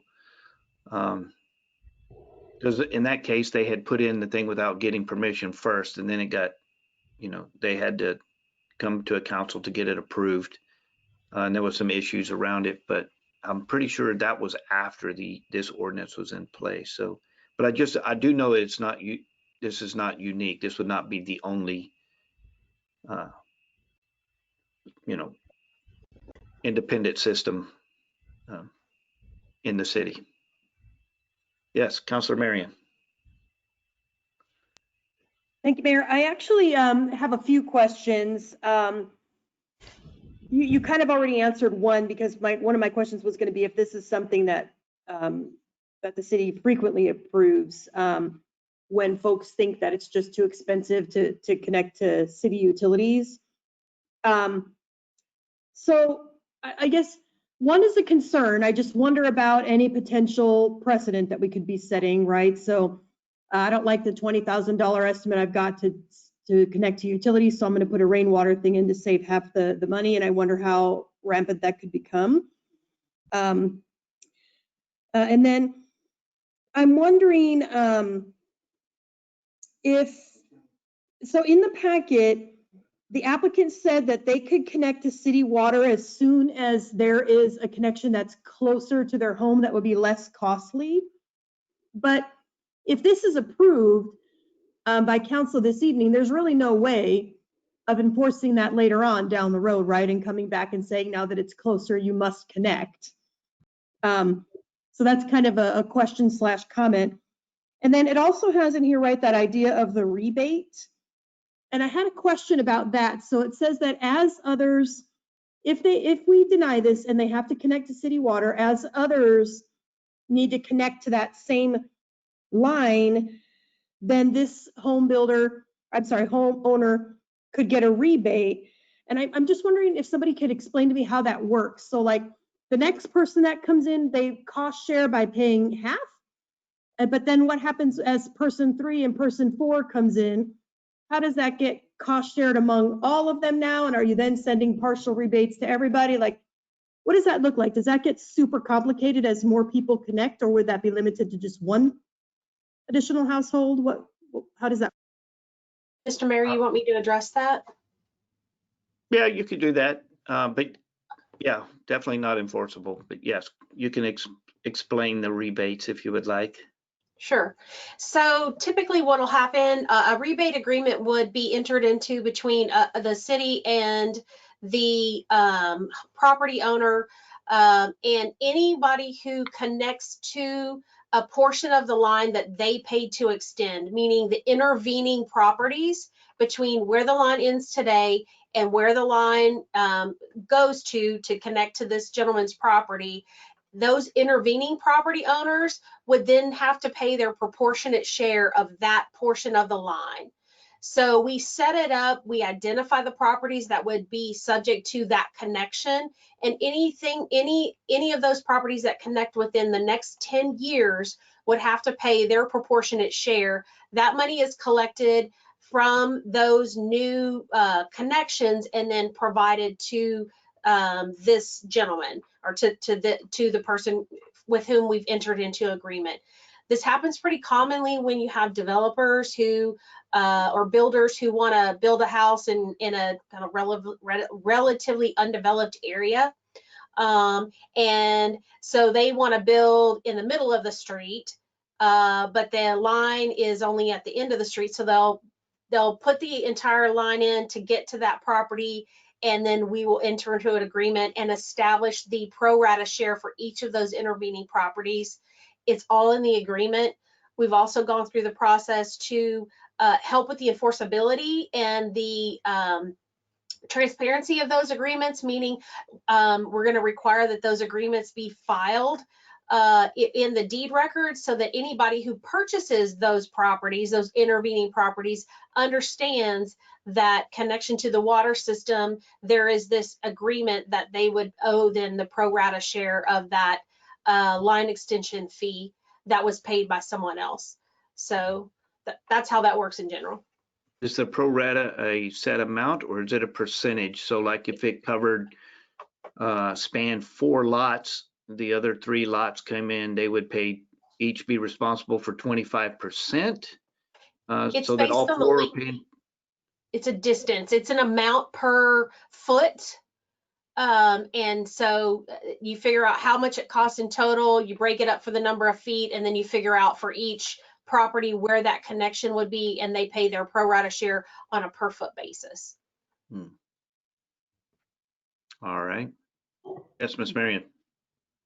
So as a follow-up to that, thank you, Aaron, that makes sense. As a follow-up to that, though, if those lots are already owned and aren't sold at some later point where that would be included in the what you're saying, and when they go to build, for example, couldn't they also come to council to put in a rainwater system and then avoid having to pay those fees altogether? It's possible, but that's exactly why we have our ordinance in place that says if you're within 300 feet, you're required to connect. They would have to come before council, make their argument as to why they needed a waiver from the requirement to actually connect. In those particular circumstances, the cost would be significantly less because the lines their pro rata share would be identified, and the council would have to make that decision. And then in that particular circumstance, If the council chose to waive the requirement to connect, ostensibly there could be some action by that property owner against the city for allowing someone to not pay their pro rata share. And so there might be a question as to whether or not the city might be on the hook for that portion, because we basically waived that property owner's requirement to pay that. So that hasn't come up yet, but it's a potential question. Okay, and you said only within like 10 years, right? So if nobody develops on those lots in the next 10 years, then it doesn't matter. This homeowner wouldn't get any rebate anyway. That's right. Right, and then would he have to have a plan as well then to treat this water? No, Would that be something we would need to know, or not really? Is that too in the weeds? So are you talking about in terms of the rainwater system? Yes. Yeah, so he would not be allowed to connect to our water system whatsoever. He'd only be connected to our sewer system. You know, from a health perspective, it would be certainly be recommended that he have some type of UV system to treat that water for health and safety purposes. But it's not really the city's. He wouldn't be connected to our system, so there wouldn't be any issues with backflow or anything like that. So that would be on the property owner. Yeah, and you would sure hope if he's going to be drinking it that he's got something in place. Yeah. And then I promise, last question, Mayor. I'm not sure I understand I heard you say that only council could make this decision, but I'm just curious why these kinds of requests don't first go to like P&Z or Board of Adjustment. Is there like these don't have to go to either of those places? Right. So Aaron, I'll let you address that one as well. Sure. So there's kind of two parts to that. One, he's asking to not pay fees to the city. So there's a money component. That's one of the reasons why it comes to council. The second is there's no ordinance in place that says you can, that any of our boards or commissions can authorize you to not comply with this particular ordinance. Therefore, it defaults to the council. Yes, Councilor Sullivan. Thank you, Mayor. I was just curious if either you or Ms. Silvera has an idea about why the ordinance was enacted in the first place. I think I got a little bit of a hint. She was indicating that you want to ensure the financial viability of your system by having people connect to it. But I'm just curious, is there any other reason why we passed that and should continue to enforce it pretty strictly? Yeah. Aaron, you want to address that one as well? So I didn't do the legal history research on why the ordinance was adopted in the first place. Most commonly, I think Councilor Sullivan hit the nail on the head that it's a viability of the system. You want to ensure cost sharing. Part of the process is connecting to a safe and secure water system. That is a position or policy that our Texas Water Development Board encourages. TCEQ, when they were formerly they still handle water quality issues. All of the state level regulatory bodies encourage connection to a water system where there's a known treatment. This would allow this, like we spoke about a minute ago, doesn't really require water treatment. And so there are always health and safety concerns from the city's perspective. If you're not connecting to our system, we're not collecting any impact fees, and therefore we're not able to plan for collect the money that helps us plan for the future expansion of the system.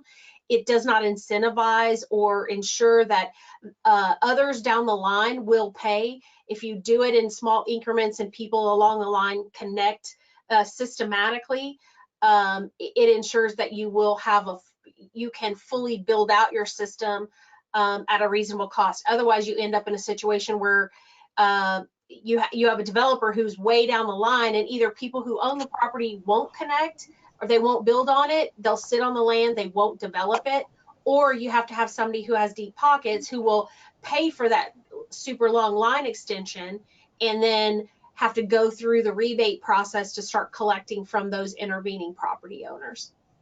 Gotcha. Thank you for that. If I may, Mayor, I just want a quick follow-up. Is our ordinance requiring people who are within 300 feet to connect? Is that a fairly common ordinance amongst other municipalities? Yes, Mr. Mayor. Okay. Yes. Mr. Mayor, if you don't mind me chiming in, Yes. the requirement to connect to a municipal water system when it's available is also part of the International Plumbing Code. The only real local option is defining what available means. There you go. Yes, Councilor Prince. Well, following up on Mr. Jambor's comment there, is our definition of available 300, since it seems to be 300 feet, is that relatively typical or low or high? And then I'll ask you to answer that, Mr. Jambor, and then I have a separate question. It's fairly typical, but let me point out a little bit of an anomaly that might confuse you. Our utility estimate requires them to extend to the far side of the property line. The definition measures to the near side of the property line. So it's not nearly as close as you think. You have to deduct the lot frontage to that number to actually compare it properly. Okay, thank you. And then my question and somewhat of a comment is, if I'm understanding it right, this is naked property and he's wanting to develop a home here, the first in the area. It's not as if the home exists and he's just trying to figure out a water solution for that home. That is correct. Yeah, and I might add another thing to the discussion about the rebate agreement. They talked about connecting when it becomes more affordable. Well, if whoever extends it has a rebate agreement, these people are going to have to contribute to that. So it's unclear that there'll ever be a savings.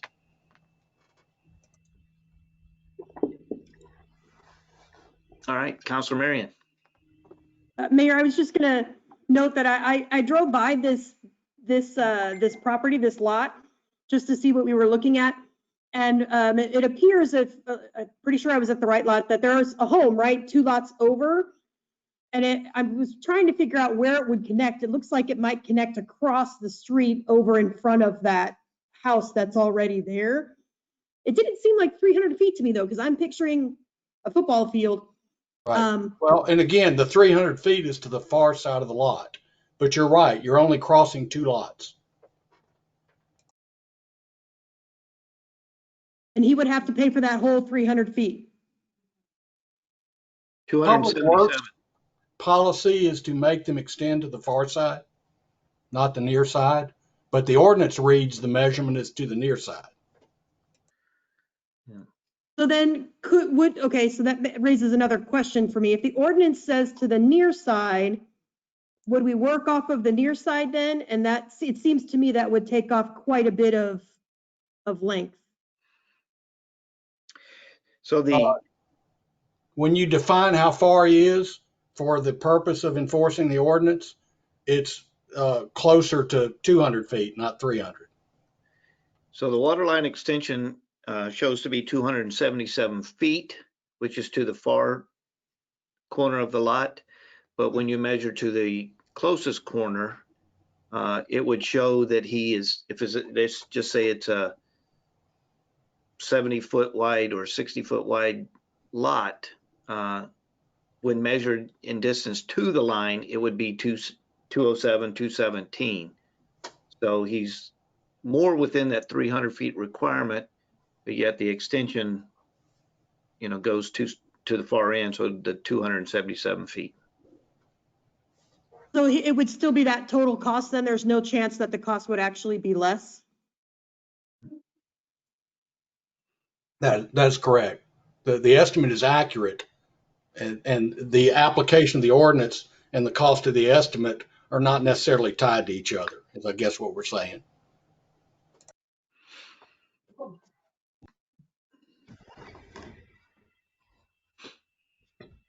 Yes, Councilor Weatherly.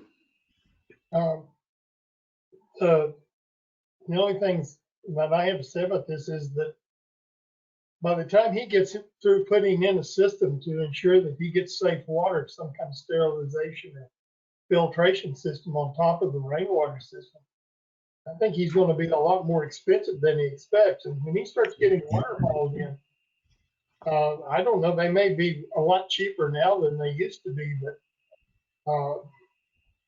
my granddad used to have to haul water. And when he did, he paid 10 cents a gallon for the water. He got 2,000 gallons of water, it was $200.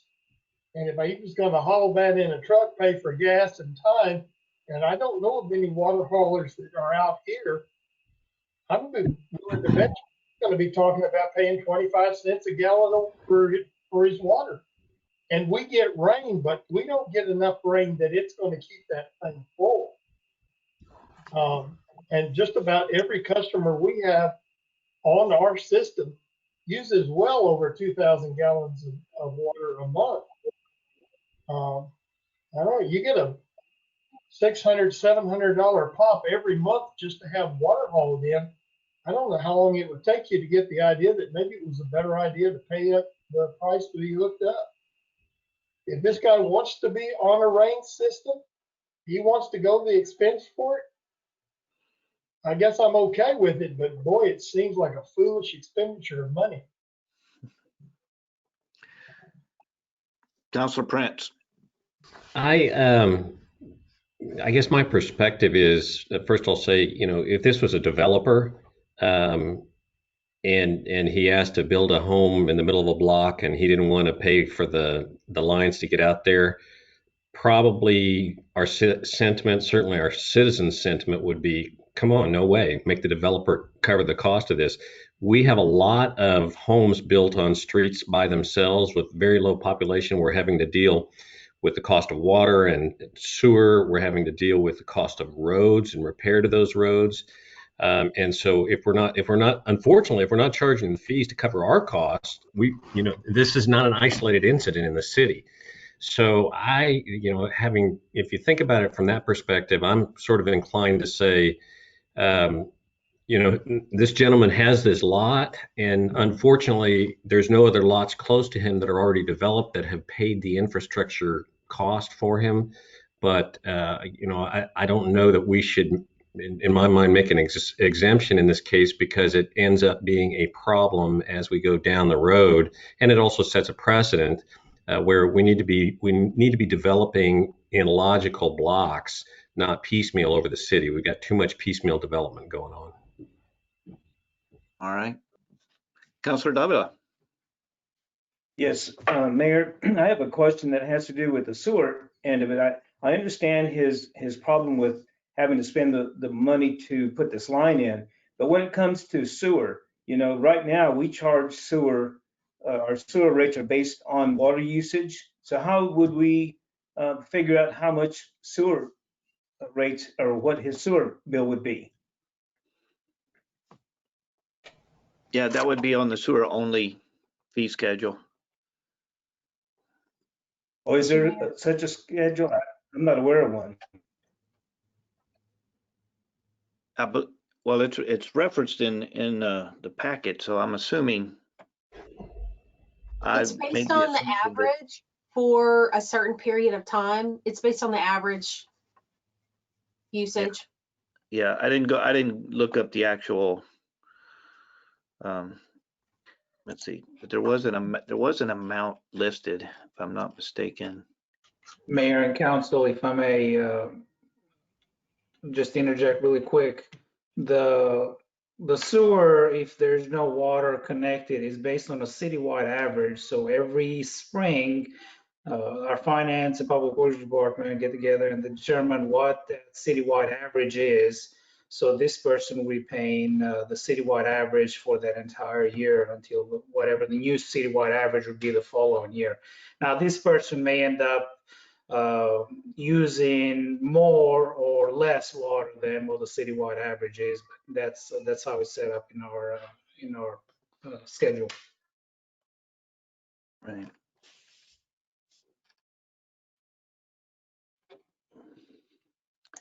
Let me see. I was thinking I had seen that in here as well.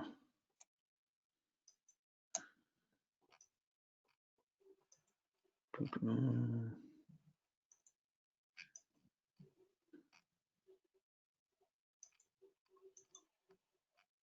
right. Well, I'm not seeing it in my quick little search here, but anyway, yeah, it would be, that's how the sewer only fee would be determined. Yes, Mr. Davila. Yes, since we have Star online here, maybe she could tell us how many different bills go out monthly that charge for sewer only. That would be an interesting figure to get. Because, you know, earlier you mentioned that there are people that have rainwater collection systems, but in the discussions that I've had or listened to, those kinds of systems were used for irrigation, not for drinking water.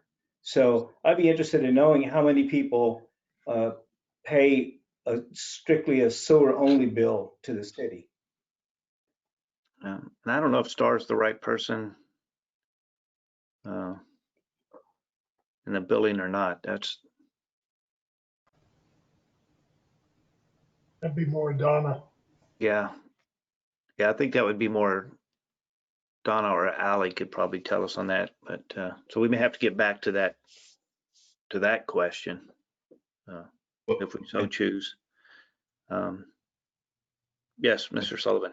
I'm sorry, Mayor, if I might, a lot of those people who might be sewer only might be folks that built their homes a long, long time ago and are on well water, and that's the reason why they're exempted or doing it that way. Yeah, it's possible. Like I say, I do know of one up by the airport that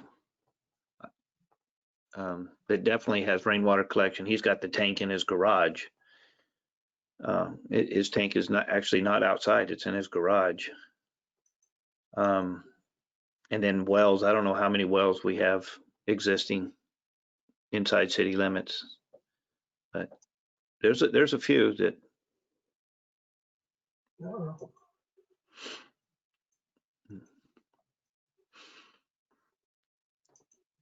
Anybody else, council?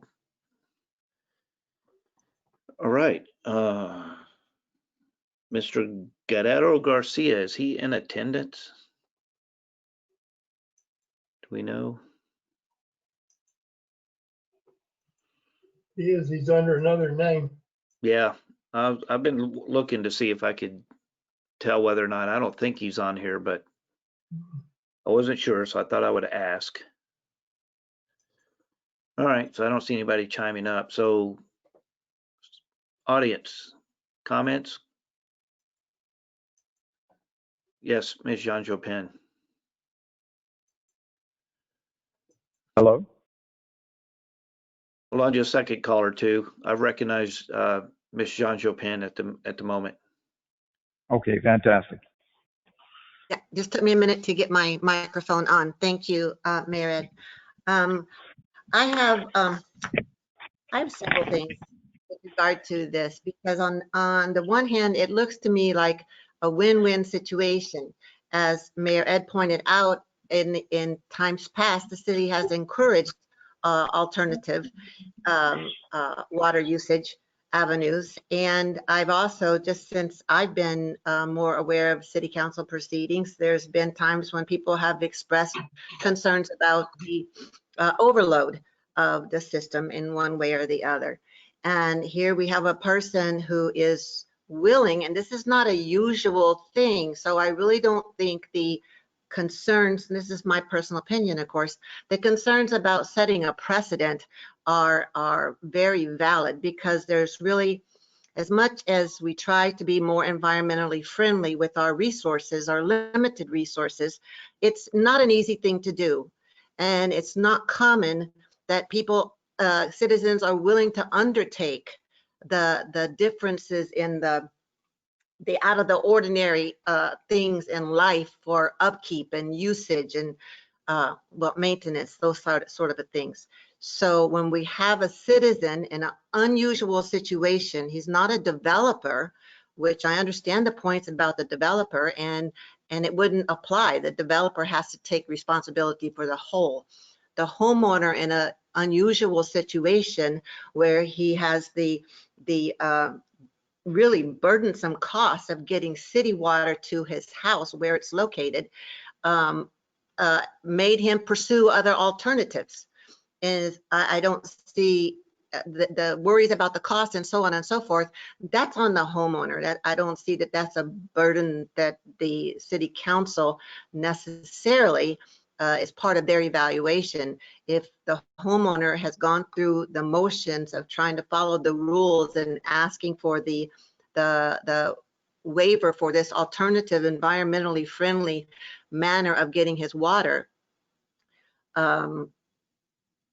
just lost my train of thought, then I assume that I have to assume, not everybody does, but I'm assuming, as I would do, has done his due diligence to figure out the cost comparison, the cost, immediate costs as well as downline costs. And that's for him and his family to bear. But the beauty about this is that, or the one other aspect is that some of the points that have been brought up are kind of seem to me as micromanaging things that as a city council, we don't really have control over and not really enforceable. There are many areas where there's undeveloped land and you can't control how, when one person in a large lot, I mean, this area that I live in is one example, who's going to sell or who's going to suddenly decide that they're going to develop their lot in the midst of whatever, and they're going to have to make their own analysis with what resources are available to them at the time that they make that decision. But the city can't control all of that because we're individual human beings, but they can in the context of their plan, yeah, but not in the micro context so much.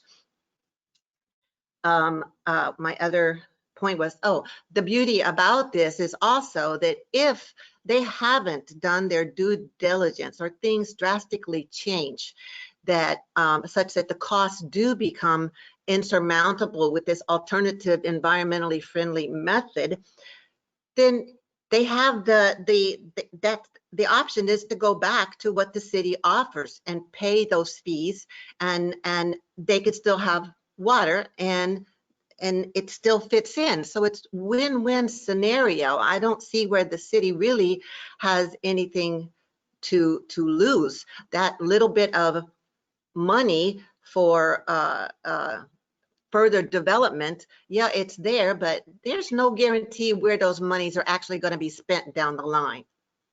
So that's kind of, and what other monies are going to be available, and to try to micromanage an individual in this unusual circumstances is not necessarily valid as I see it. And so I guess, I don't know if I brought up all my points, but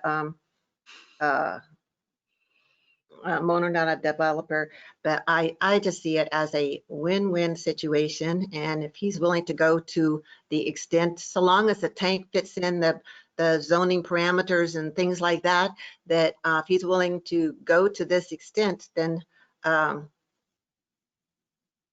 right, why not give it a try?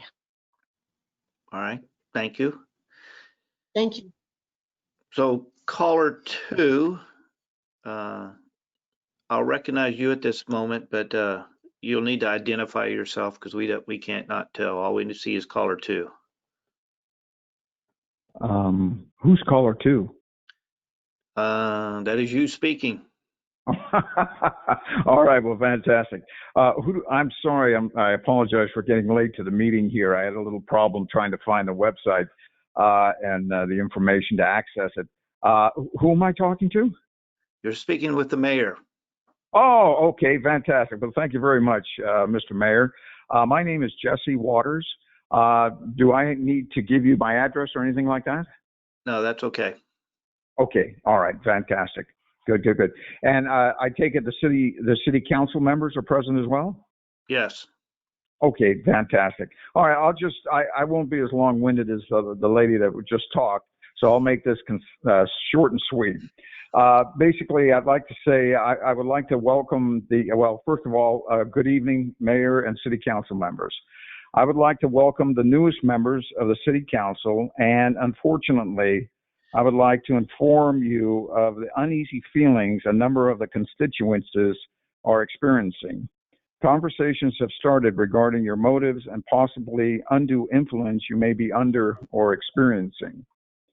We have elected the three of you to represent the interests of the city and to manage our city employees, city streets, city water, city wastewater, but it seems that as soon as you took office, coincidentally, we lose our prior city manager. And I'm just curious why. And who is this new individual that took the job? And what are his qualifications for the most important city job we have? So, Ms. Caller 2, stand by for a second. Okay, great. We're discussing an exemption for a water line extension. So that is the agenda item we're discussing right now. So do you have comments? Oh, I see. Regarding? Oh, I see. No, I don't.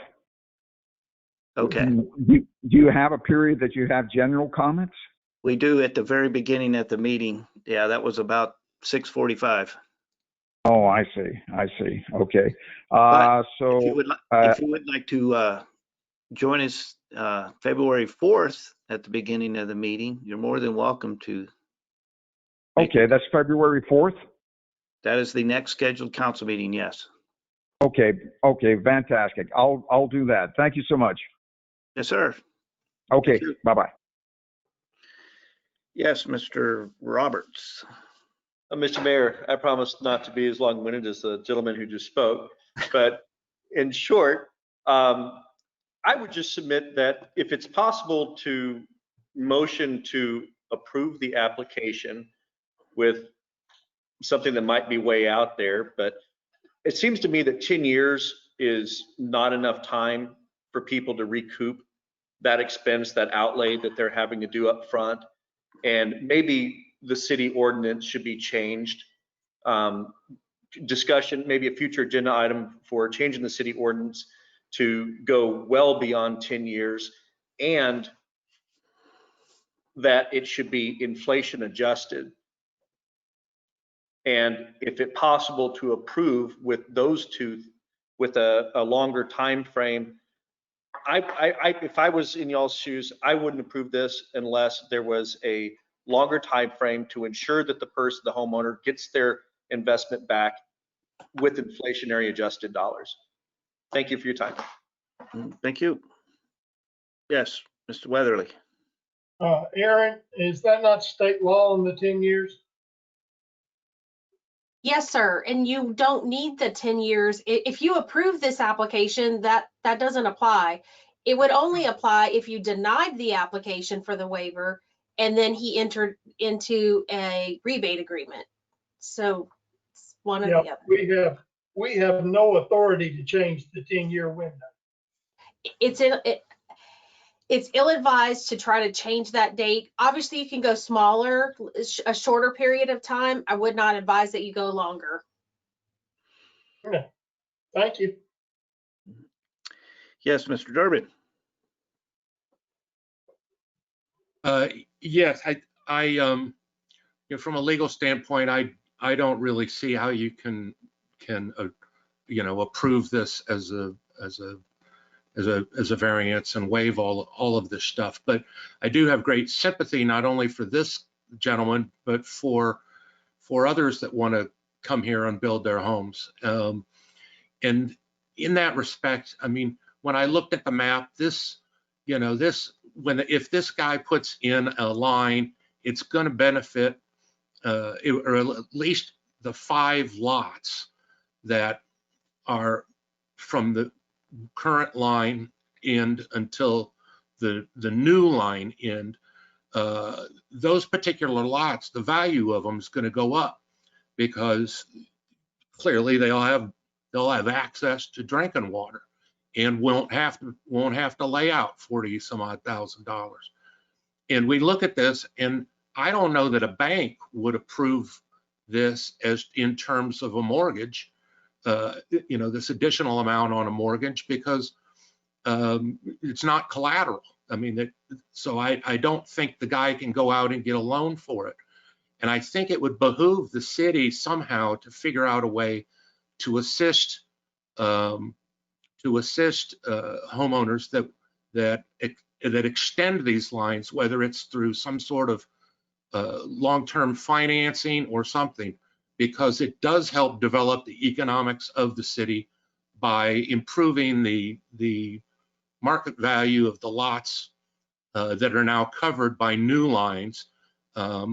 Plus, the city's in the businesses of providing water, and at some point, if it isn't going to provide water to a large area, then figure out a way to help this out before people start suing to de-annex or do odd stuff like that, because I think it will help develop the city if we can help people extend the lines.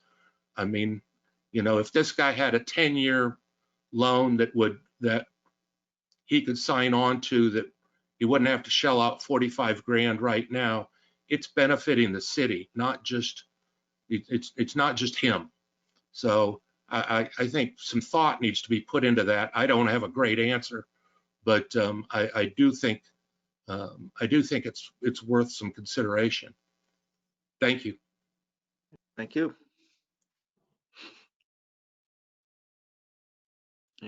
Yes, Ms. Weatherly. One thing I'd like to throw out there is that there has been a lot of consideration about the fees and the charges for running these collateral lines to citizens.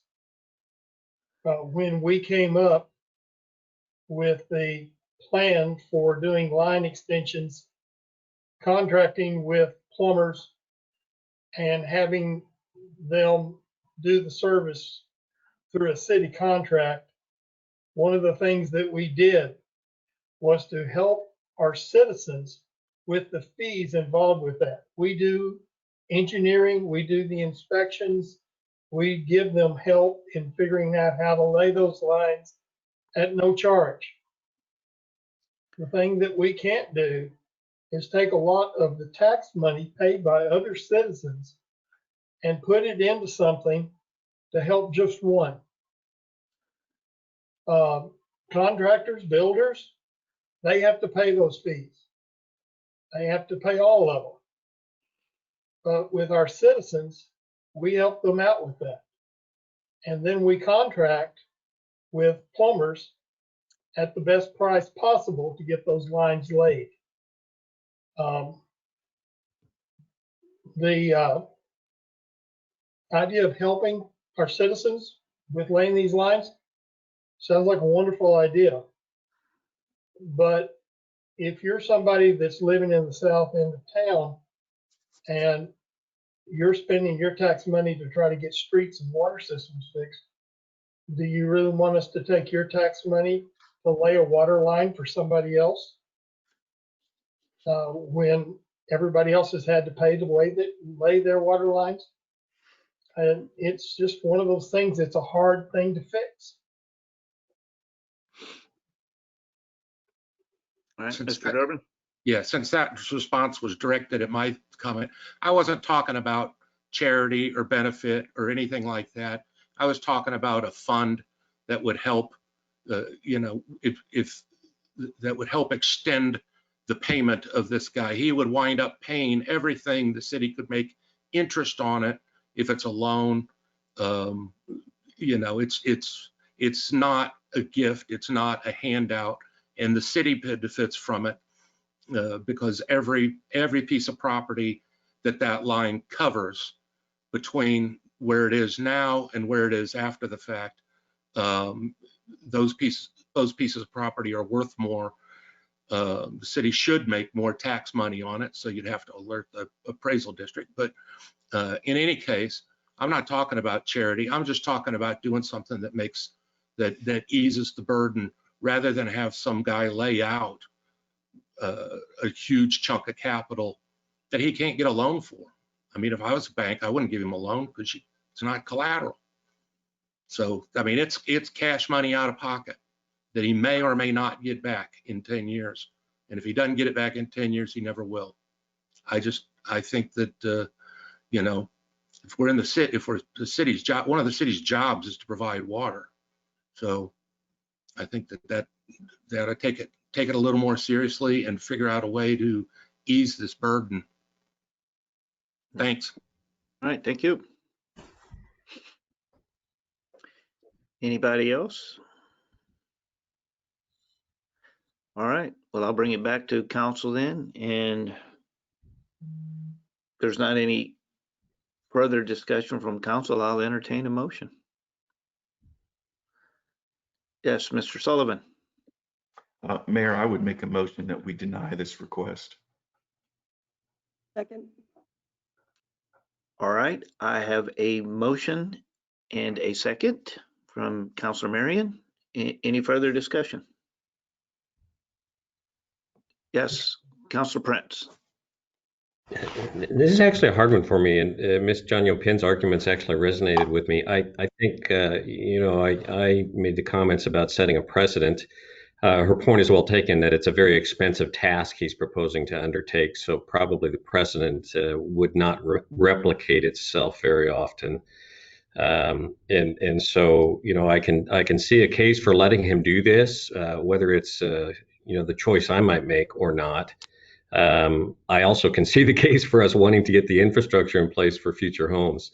So this is not it's not a lightly taken decision.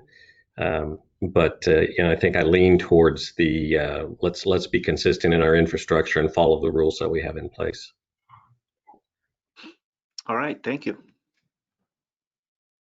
Yes, Mr. Williams. Mr. Mayor, I know of 2 areas where a homeowner has had to do this and has laid the line for the whole neighborhood and then has recouped their money over the 10-year period of time. And those areas where he did lay the piping to get to his house, and then other neighbors have moved into that area, and it's now a thriving community. So it does work if the person has the money to lay out that type of money of $41,000 or $42,000.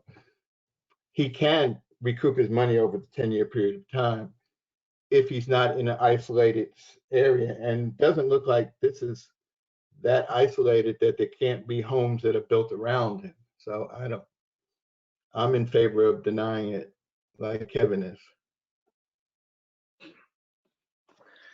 All right. So I have the motion and the second on the table. Anybody else? All right. All those in favor say aye. Aye. Aye. All those opposed, nay. All right, the motion to deny the application is approved, unanimous. And we go to number 9.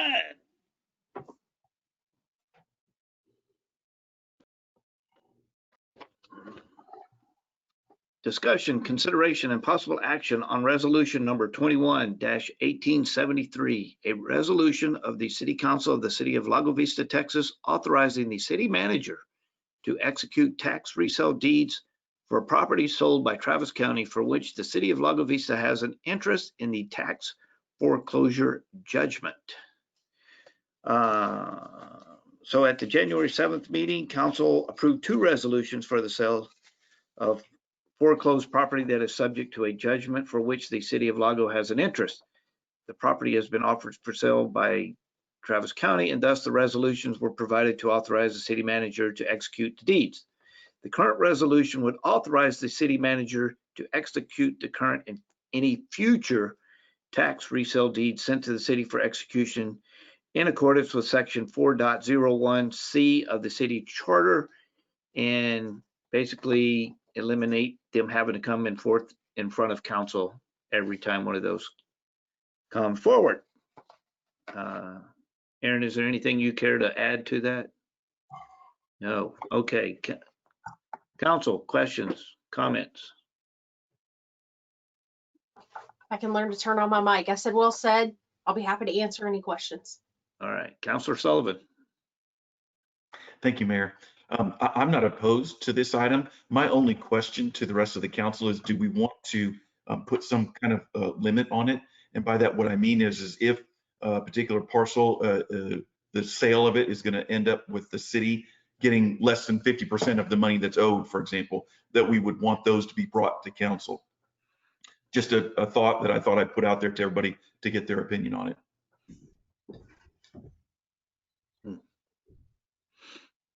Yes, Counselor Weatherly. Well, it's my understanding that these properties are being sold by Travis County. And that once they're sold, the only thing we do is agree to accept what they're giving us. If we don't agree to it, we just don't get anything. Is that not right? Well, we would keep, it would create a cloud on the title, our portion of that property. What we are owed under the judgment would not be, the process would not be completed. And therefore the person who purchases the property may have recourse against the city. And we may create a negative relationship with Travis County by not fulfilling our part of our agreement with them to allow them to sell these properties for the tax, for the judgments that they secured on our behalf. All right, Counselor Sullivan. What you're saying is that if we don't agree to this, we're just opening up a whole can of worms that could end up putting us in a number of legal situations, a number of suits, and we would destroy our relationship with Travis County. Yeah, and yes, and you prevent the property owner, the person who's trying to purchase this property, from developing it because there's a cloud on the title. So the completion of the sale to them wouldn't go through. So it's not to our benefit to do it. You know, if we look at these properties and see that for some reason Travis County, if we wanted to expend the time to do the research to determine what tax years Travis County used to secure the judgment, and if those tax years, if there is a significant more amount of additional funds that could have been secured for other tax years, in theory, we could have tried to go after that. This process, these tax resale deeds, but would wipe out any liens. So you're exactly right, Councilor Weatherly. We would create problems for ourselves. We're keeping properties that are within Lago Vista from being developed, and we would create a negative relationship with Travis County. Yeah, if I understand the suggestion, though, it wasn't directed at denying or not executing the things. It was just, do we want the city manager to look at to execute all of them, or in certain cases, would we want it brought to council for execution? Is the way I understood the suggestion. Is that not correct, Mr. Sullivan? Or it's totally correct, Mr. Mayor. I'm not suggesting in any way, shape, fashion, or form that we deny these. What I would suggest is if we begin to see, as a council, we begin to see a pattern that Travis County is making bad decisions, for example, that's something that we should know, and we could potentially go back to Travis County and ask, you know, what's up? Why can't we make better agreements about selling off these lots? That's my only point. Not that we would deny the sale of these properties. Councilor Williams. I'm assuming, you know, I mean, I like the fact that the city manager would be able to execute these items, but I would like to see on page 67, that one pager. I think that gives us at least an idea of what properties are being sold and at what price. And, you know, that would be a good page for us to be able to see, so that we would see, like, if what Kevin's talking about, if the offer was $16,000 and it shows what the TCAD value is in 2019, we'd be able to see that information. But as far as seeing all those documents where someone has to sign it, I don't see any value in us having to look at that. Yeah, and that may be something that he just includes in In his the monthly, monthly reports that we get from all the department heads. right? Yeah. Because that's a good page. Counselor Marion. Mayor, just a quick comment. I'm not sure that it's necessarily a good use of our time. This is just my opinion, since we really can't influence those decisions anyways. It seems like it should be okay for the city manager to be able to sign off on those. And then to your point, maybe include that one sheet in city manager reports, because since we really can't deny or shouldn't deny these tax resale deeds, I'm just not sure it's worth our time to see some and not others when we really can't impact the sale price anyway. All right. Yes, Counselor Sullivan. I'm perfectly happy with that solution. If we can get reports as these type of things happen, that we get informed and we can, go back to Travis County if we see a bad trend. So I'm perfectly happy with that.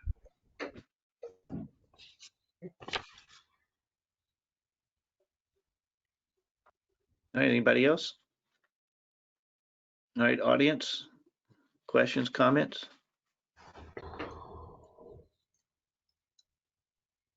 All right. If there's no comments, I'll bring this back to council and I'll entertain a motion. I will say that I saw our interim city manager nodding his head in regards to the reports. So I don't know that it looked like he's in agreement with that. I don't know that we necessarily have to include that in the motion. So yes, Mr. Mr. Weatherly. Mr. Mayor, I make a motion that we accept resolution number 21-1873. Second. All right, have a motion and a second. Any further discussion? All right, all those in favor say aye. Aye. Mayor, Mayor, do you need to take citizen comments? I asked, nobody Oh, okay. offered up. I'm sorry. Sorry, I So, didn't hear you. I'm sorry, I may have, Mr. Counselor Prince, did you have further discussion? I just missed your hand. No, you were good. I was voting in favor. Oh, okay. All right. Yeah, I didn't have any citizen comments, so that's why I brought it back. Okay, so all those opposed, nay? Hearing none, motion, the resolution is passed unanimous. All right, we are on number 10. Man, we're flying tonight. Woo! Discussion, consideration, and possible action on ordinance number 12-01-21-01, an ordinance of the City Council of the City of Lago Vista, Texas, amending ordinance number 07090601 to add a complete meets and bounds legal description, providing publication and effective date, repealer, severability, proper notice, and open meetings clause. Summary. On September 6th of 2007, the City Council considered and approved ordinance number 07090601, annexing a 281-acre tract of property adjacent to the city limits pursuant to a request from Travis Meadow LP, and approved a service plan for the annexed area. A map of the property was included with the annexation ordinance, but a complete meets and bounds legal description was omitted. This documentation is necessary for purposes of properly documenting the annexed area given that the map was at a very small scale. The meets and bounds legal description will also ensure that any changes to the planned development district applicable to a portion of the property is properly documented, as it may be amended over time. Anybody on staff have anything they would like to add to that? All right. Council, questions, comments?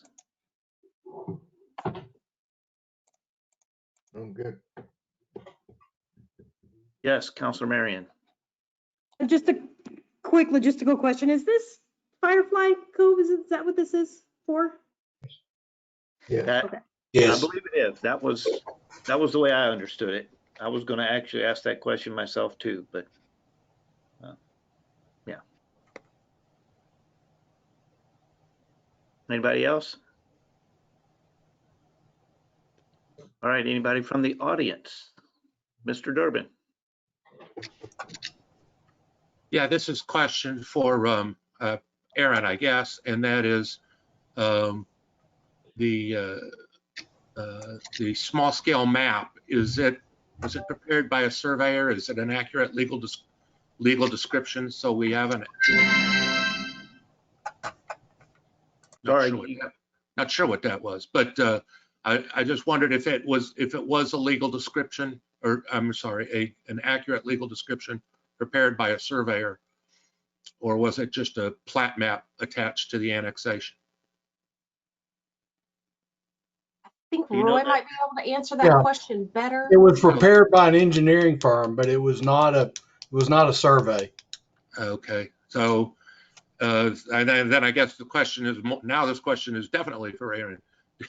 Is the annexation valid without a valid legal description? So typically actions that are taken by the city, if it's not questioned within a certain period of time, for example, ordinances that aren't challenged within 3 years are deemed valid. I would have to look to see whether there's any question as to any legal jurisprudence regarding the validity of an annexation. If the meets and bounds part of it wasn't included. The other question I had in my mind was whether or not there may have been some type of meets and bounds description that had been provided that many years ago, but it wasn't included in the documentation that got saved in the city records. I think that may have been the case. So what the council may have considered in 2007 may have included something more, but it didn't get documented properly with the actual ordinance. So yeah, well, I mean, a meets and bounds is a valid legal description, but also a plat that's from a surveyor that's actually certified by the surveyor as being accurate is also a valid legal description. Right. And I guess my question is without a valid legal description, even if nobody complains about it, you're still not sure what we annexed. So I'm not sure that savings statute would be in effect here. So I don't think there was a question what was annexed. I just don't think that the specific meets and bounds description was included with the document. I think it was very clear what was annexed with regard to the surveyor's documentation. It just didn't give you the point by point description. I think, pardon me, but I think Roy just said you don't have a surveyor's plat. You've got a drawing from engineering firm, just an engineering drawing plat, which is not a valid legal description. That was what was provided in the ordinance. It's not that a plat didn't exist. Right. That's what I'm trying to say.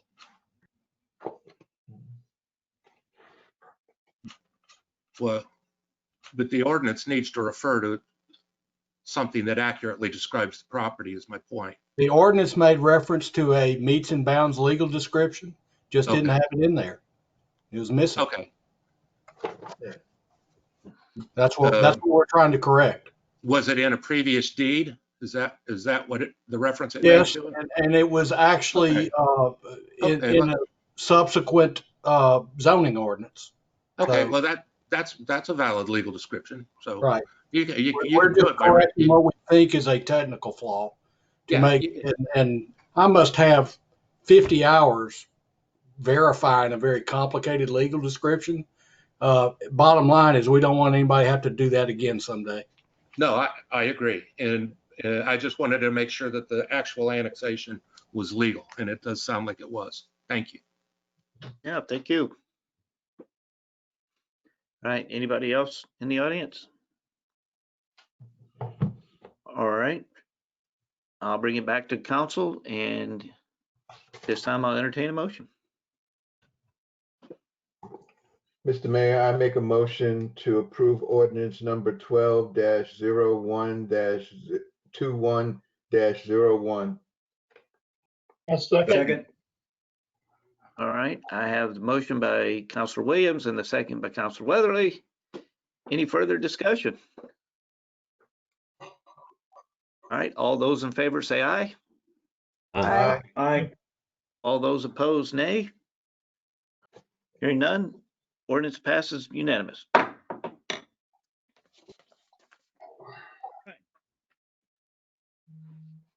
Consent agenda. All matters listed under the consent agenda are to be considered routine by the city council and will be enacted by one motion. There will not be separate discussion on these items. If discussion is desired, that item will be removed from the consent agenda and will be considered separately. Number 11 is the approval of the following council meeting minutes: December 3rd, 2020 regular meeting minutes and December 17th, 2020 regular meeting minutes. Questions, comments? Yes, Mr. Sullivan, Councilor Sullivan. Because this is a consent agenda, we can't discuss it, correct? I was just going to make a motion to accept the consent agenda and offer up my apologies to Ms. Barton in questioning her transcription skills. I should not have done that.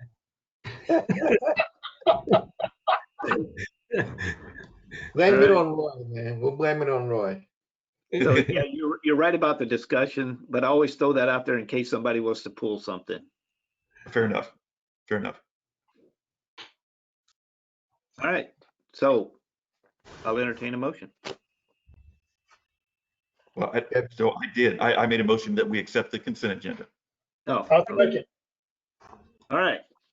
So now that I understand clearly Kevin's actions, I have the motion and a second by Councilor Weatherly. Any further discussion? Since we can't discuss it, but that's a habit of me saying. All right, all those in favor say aye. Aye. Aye. All those opposed, nay. Hearing none, the consent agenda is accepted, unanimous. All right, number 12, discussion regarding Lago Vista Sunset Park access. So as you know, we have officially opened to the public for use of what amenities we currently have out there. And that was on January 6th. Access to the park has some obvious concerns regarding the safety of patrons attempting to enter and exit the park from FM 1431. So yeah, this was requested by Mr. Prince to be put on the agenda for discussion. You know, currently we have the track that's open. We have the sand volleyball court that's open. And there are some pickup games going on at the sand volleyball courts. I do know some families have gone out and used the field for, you know, personal use. We don't have any Little League activities going on right now, but that is our situation. So we do have patrons going in and out of the park, just at this time, not on a large scale, but yeah. So I will, real quick here, the last conversation that I had with TxDOT, they had told me to get back to them once the park was open. And so I have done that. Evidently, positions have changed in TxDOT. And my point of contact now is Mr. John Peters, and he has sent me an email as of today requesting a meeting. So yeah, he's wanting availability so we can have a discussion. So hopefully that will lead to some breakthroughs with TxDOT. So at this time, Mr. Prince, I'll turn it over to you. Thank you. I mean, I think it's well recognized that that's a dangerous turn of the road there at the entrance to the park. Many people have said that. It was certainly highlighted in my discussions with some of the leaders of the police department a couple of months ago. They had great concerns that when the park opened, it wouldn't be long before they were out there servicing fatal crashes. And I've heard the same thing from citizens. And so, the kind of the sentiment from some has been, why in the world did we get ourselves in a situation where we opened the park before we had a safety plan for that road? I understand, Mayor, your comments that TxDOT has basically said, we're not going to do anything until you open the park. So that's a bit of a catch-22. I would suggest, if there's anything that we can do that are maybe baby steps in mitigation around signage or lights or things that are not actual road construction, if we could move those things very quickly, even ahead of the road construction activities, we should consider doing something. So, every little bit, hopefully, might lower the chance of a fatal accident around that area. That's certainly the strong sentiment that I've heard from citizens. So I think that doing a little bit now and a lot later is better than doing nothing now and a lot later, in my view. So internally, Josh Ray and I. Oh, I'm sorry if I may add and just ask you to comment on, because several people have asked this. Can you comment on the question of, is this a money question and who pays, or is it the ability to do something independent of who pays? That's an important question that I think you can help answer. Yes, I can do that. So I know internally, Josh Ray and I, and we had discussed, police presence. We have considered or discussed, if at the point we get to where we're having events where we're going to have lots of traffic coming in, like if youth baseball kicks off or something, and we got lots of traffic coming in on a Saturday from out of town and things like that, to have a police presence like many of our churches do. I know my church itself is on 1431, and we have to have police presence, on Sunday mornings to control 1431. So we've discussed that internally. In my latest email to TxDOT, I haven't got to mention this to the new gentleman just yet, but I've requested, as far as a baby step, to possibly have the flashing yellow signs and reduce the speed limit considerably for a distance on either side of the entrance, to make traffic slow down, at least, kind of like a school zone. So the only, it would be a discussion of whether they would approve that and how much reduction can we get in the speed limit through that area. And as far as cost, with the city being the developer of this piece of property, I am quite certain that the city would be responsible for the improvements. There are certain things that the TxDOT requires, like purchasing the right-of-way and stuff like that. I know on the north side of the road, that's Balcones Canyon land. So if the road had to be expanded to the north, since TxDOT owns the road, it would be on them to secure the right-of-way. Now, whether we were charged with the cost of acquiring the additional property, I'm not real sure about that aspect. But as far as the XL and decel lanes and the pavement and stuff like that, I'm quite certain that the city would be responsible for those, because this is not, initiated by TxDOT. This is initiated by us. So,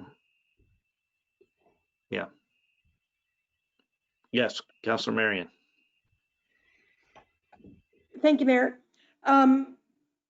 since since it seems like there's a good possibility that the city's going to have to pay to do this, and I suspect it's not cheap, I'm wondering if we could get our hands on some sort of document that lays out, okay, here's all of the future expenditures that we expect for this park that we know that we're going to have to incur before we consider the park done, and include within that some sort of an estimate of what these turn lanes might cost, just so we have an idea of what kind of funding we're looking at over the next few years to finish the park. I'm talking lighting, restrooms, the parking lot, making sure everything's ADA compliant, you name it, as well as these turn lanes, just so we have some sort of an idea of what the complete picture is going to look like. Yes, and I do know we have some of that. I don't know if we have all of that within our documentation, but on our phases, different phases and stuff, we do have most of that. I just don't know if we have all of that in place. And if we could put it like in a one pager that's really easy to read, so that folks don't have to go looking here, there, and everywhere to find it, that would be great. Right. Yes, Councilor Sullivan. Thank you, Mayor. I'll echo what you and Mr. Prince has said about the signage on either side. I think that would be a quick fix as part of the solution. I've been over there twice now, hiked the trails. Trails are beautiful, so if you want to get over there, please do.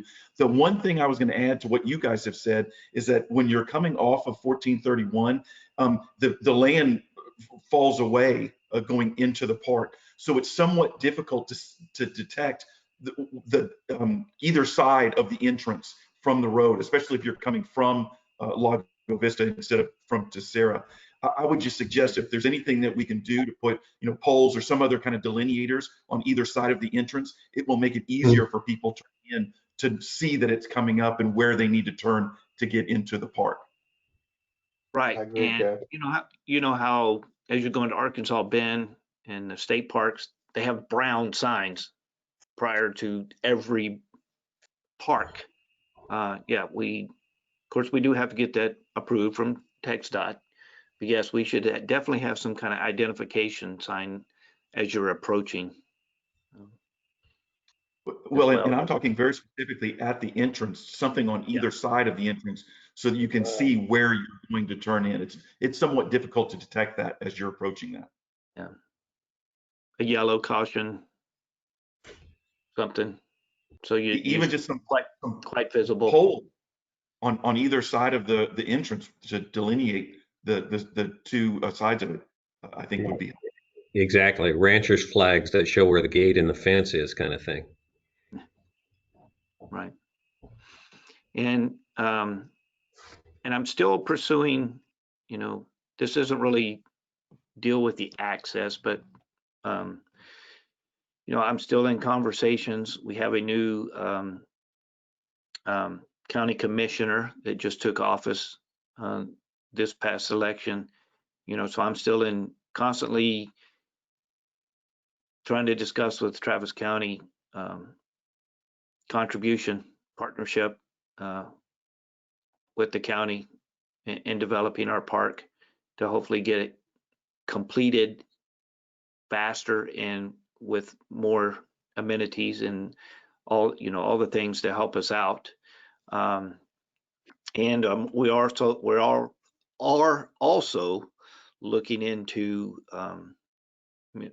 different types of grants that may help us pay for whatever TxDOT is requiring us to expand the entrance there. So, yes, Councilor Williams. Also, in terms of little baby steps that Paul Prince was talking about, on 1431 in Jonestown, I always hit an area where there's a illuminated sign that monitors speed.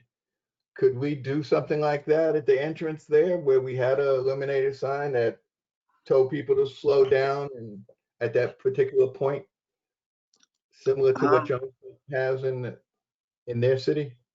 Yeah, would have to look into that. It would depend probably on the placement of it. You know, I don't know if we can put it on the north side or not, since I don't know if that would be in our property or not. You know, I don't know if TxDOT would grant us use of their right of way for something like that or not. Something else but that's, you know, that's a good idea. I don't know if it requires electricity or not, but that's a thought. And I don't know TxDOT's thought on this either, but I've seen areas that out in the country, and I think Ronald Reagan Boulevard may have this, if any of y'all have driven it, coming up on stop signs and stuff where the intersections are not illuminated, and, you know, speed limit 70 miles an hour, coming up on those stop signs, they have rumble strips. And so, you know, I don't know, you know, that was something else I was going to ask them, you know, along with the signs, if we're allowed to put the rumble strips in the road to get people to slow down. So something else I want to throw out to them. Yes, Councilor Prince. I would just say, and I see and it's no longer our future, but our current interim city manager taking a lot of notes. And I would suggest that maybe we have a future agenda item where we ask him to bring back ideas on this and propose an action plan in this area. All right. Yeah, and you know, and with Councilor Marion's request, you know, we'll be looking at a lot of information to provide to council.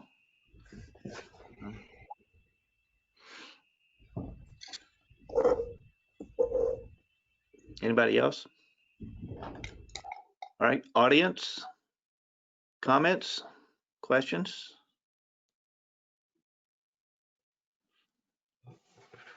All right, well, we'll end the discussion on item number 12. So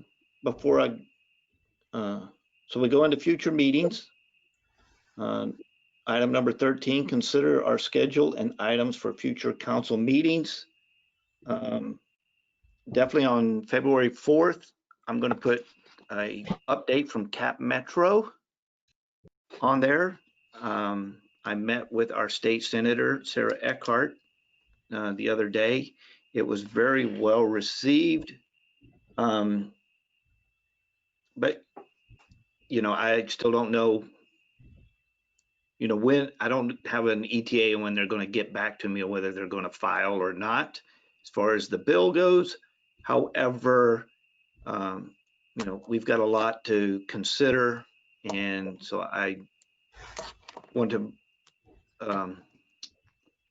provide you what information I do have and get some direction from y'all. So I'll make that a discussion item at the February 4th meeting. My agenda here has signed ordinance and zoning district classification. Those have already been directed to be sent to our committee. So I don't know when they will be coming back, but yes, suggestions, requests, Mr. Williams. Mr. Mayor, can I suggest that you share with us your State of the Union report that you did with the chamber? I've been getting different questions from people, and so I don't know what your State of the Union report looked like. So maybe you could just provide us that report. Okay. Yeah, it's a PowerPoint presentation with an outline on it. I don't know if you'll be able to make a whole lot of sense out of it. I know the chamber was recording it, but I don't know, Elaine wasn't sure whether she was going to be able to make it shareable or not. Yeah. Mayor? Yes. I apologize for interrupting. I think I did get an email from Elaine earlier. I'm part of the chamber, and so I think I got an email from her with the link to the recording. So I'll try and dig that up And if I can find it, I will send it to Sandra or Mr. Jan to distribute to everybody. And I'm also looking at just recording a YouTube video for myself, doing the State of the City address again. At the time, you know, Chamber had scheduled this meeting a month ago, and I had signed on. Well, then the state senator contacted me and said, "Hey, I can fit you in at 2 o'clock." So I had a gap from 1:30 to 2 to be able to fit this State of the City update in. And wow, there's so much information. I had to try and cut down. I left out a lot of information or a lot of details on the information. So down and dirty, fast, and it still took me 27 minutes. I didn't even get to take questions from the people in the audience. So, you know, I've asked to be brought back to a chamber meeting, so maybe I can take some questions. But I'm considering doing something else to try and get a more detailed State of the City out there. But yes, I can definitely provide you with what I have. Thank you. Yes, Mr. Weatherly. Mr. Mayor, at the next meeting, I will need to appoint a new member to the Golf Course Advisory Committee. Mr. Michael Lawrence is leaving the community, and I will need to get a replacement. All right. Mr. Davila. Yes, Mayor. I wanted to remind you that we had a discussion earlier about possibly having on the agenda next time a discussion and possible action on seating the Charter Review Committee. Yes. Yes. I think we need to advertise for that also, because I was looking at the applications for the prior boards and commissions, and there's not a spot on that application for charter review. So we may have to advertise asking people to volunteer their time for that committee. Okay. Yes, so I have that. Yes, Councilor Marion. Hang on, Paul Roberts, I'll get to you. I'm with council right now. Yes, sir. Yes, Councilor Marion. Mayor, I think you might already have this, but similar to Councilor Weatherly, we're going to have to also replace at least one member of the Parks and Recreation Committee, since our chair, Mr. White, is moving out of town. Oh, okay. Is that going to be the only one, or are you going to have the other member that we discussed? That one is still a possibility. I should have a solid answer for you no later than this weekend. Okay, so it could be, it's one, definitely one, possibly two. Correct. All right. Thank you. Yes, Councilor Prince. I'm not sure where we're at on this, but we need to have a discussion of contractor licensing. So I don't know if what we need to ask is for staff to come in with a proposal for us to potentially approve on contractor licensing, or we need to have a discussion to authorize staff to go create a proposal.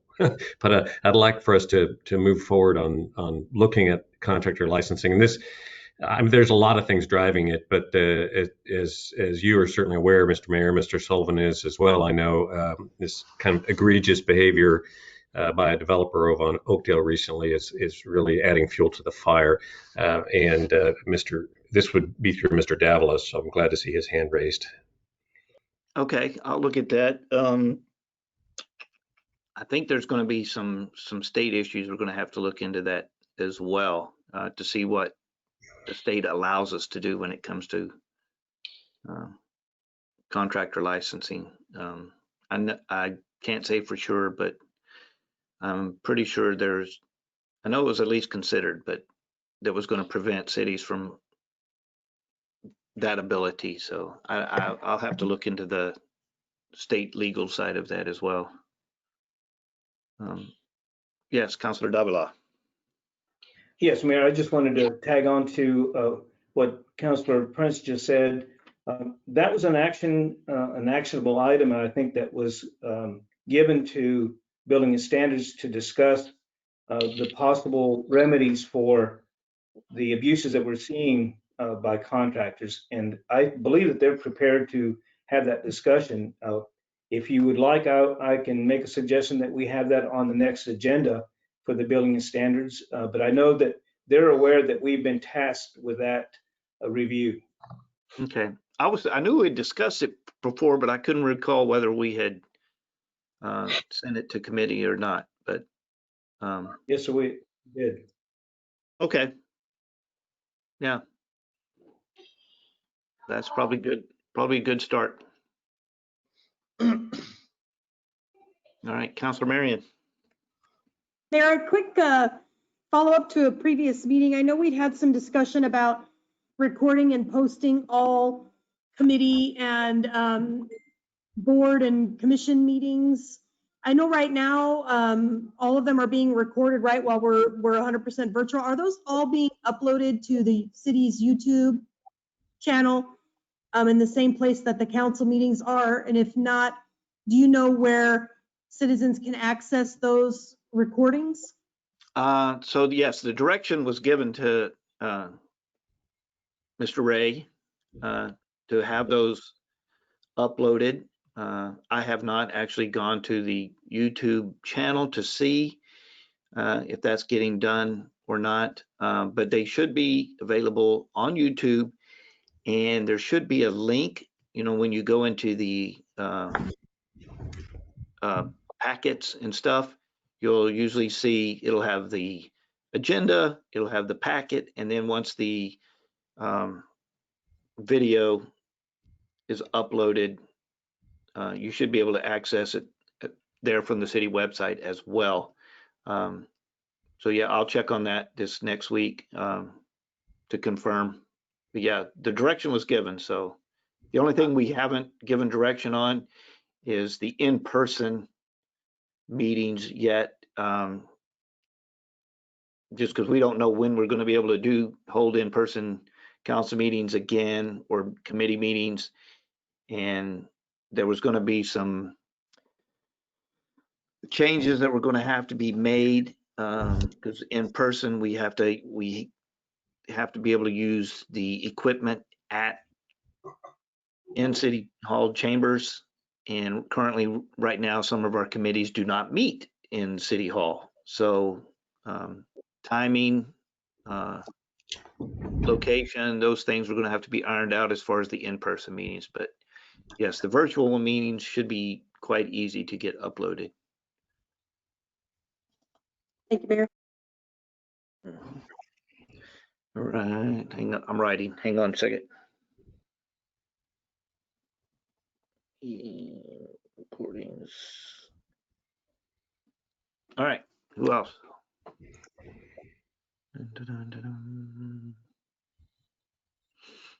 All right, so Mr. Roberts, did you have something that you would like council to take under consideration as a possible future meeting?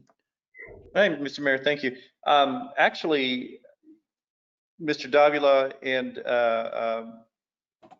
it was already covered on the policing enforcement, trying to create a means to protect citizens from unscrupulous builders and subcontractors in Lago Vista, something that I voiced back in October.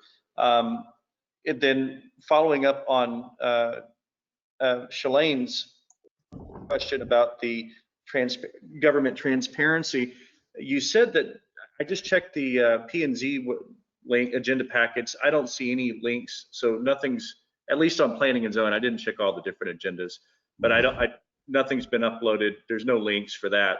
Are you willing to put if something everybody on? wants to open up the chat box real quick, you can see IT's response. Citizens don't have the ability to do that. Can you share what IT is saying?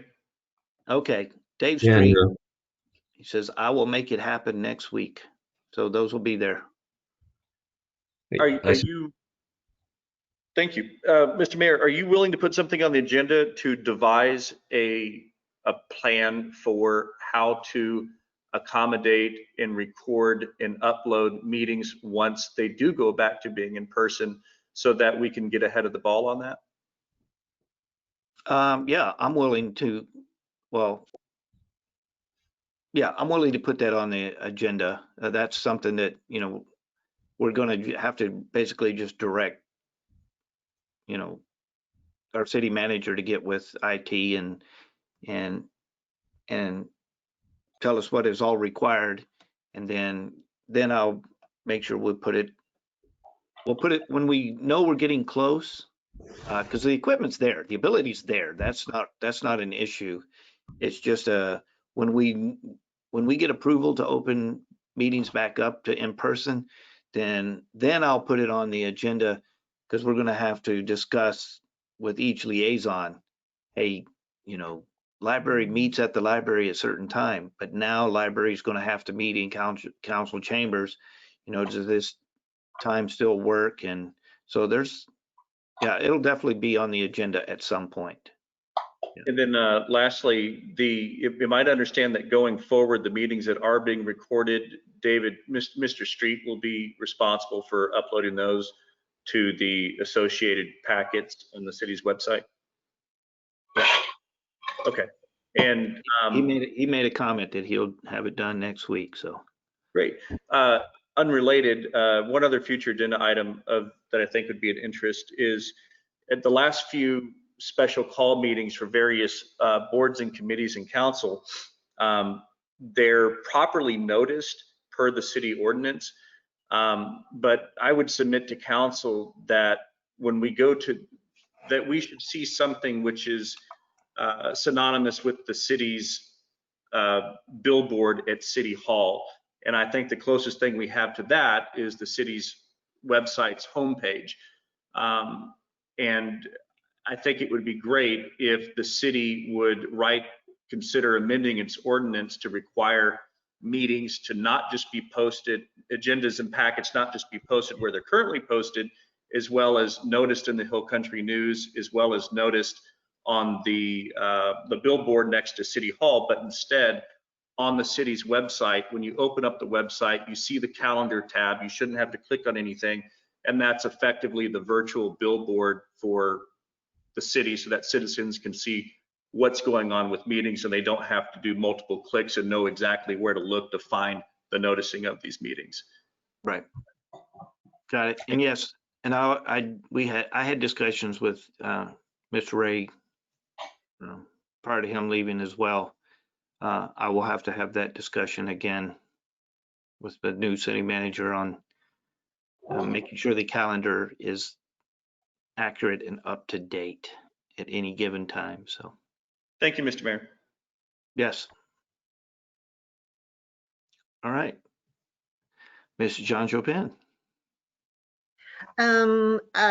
Going back in time just a little bit, and it could be just a typo or something, but it wasn't discussed. The G and I wasn't discussed from the executive session, and I just wanted to bring it up in case it was a typo, in case it comes up on a future item.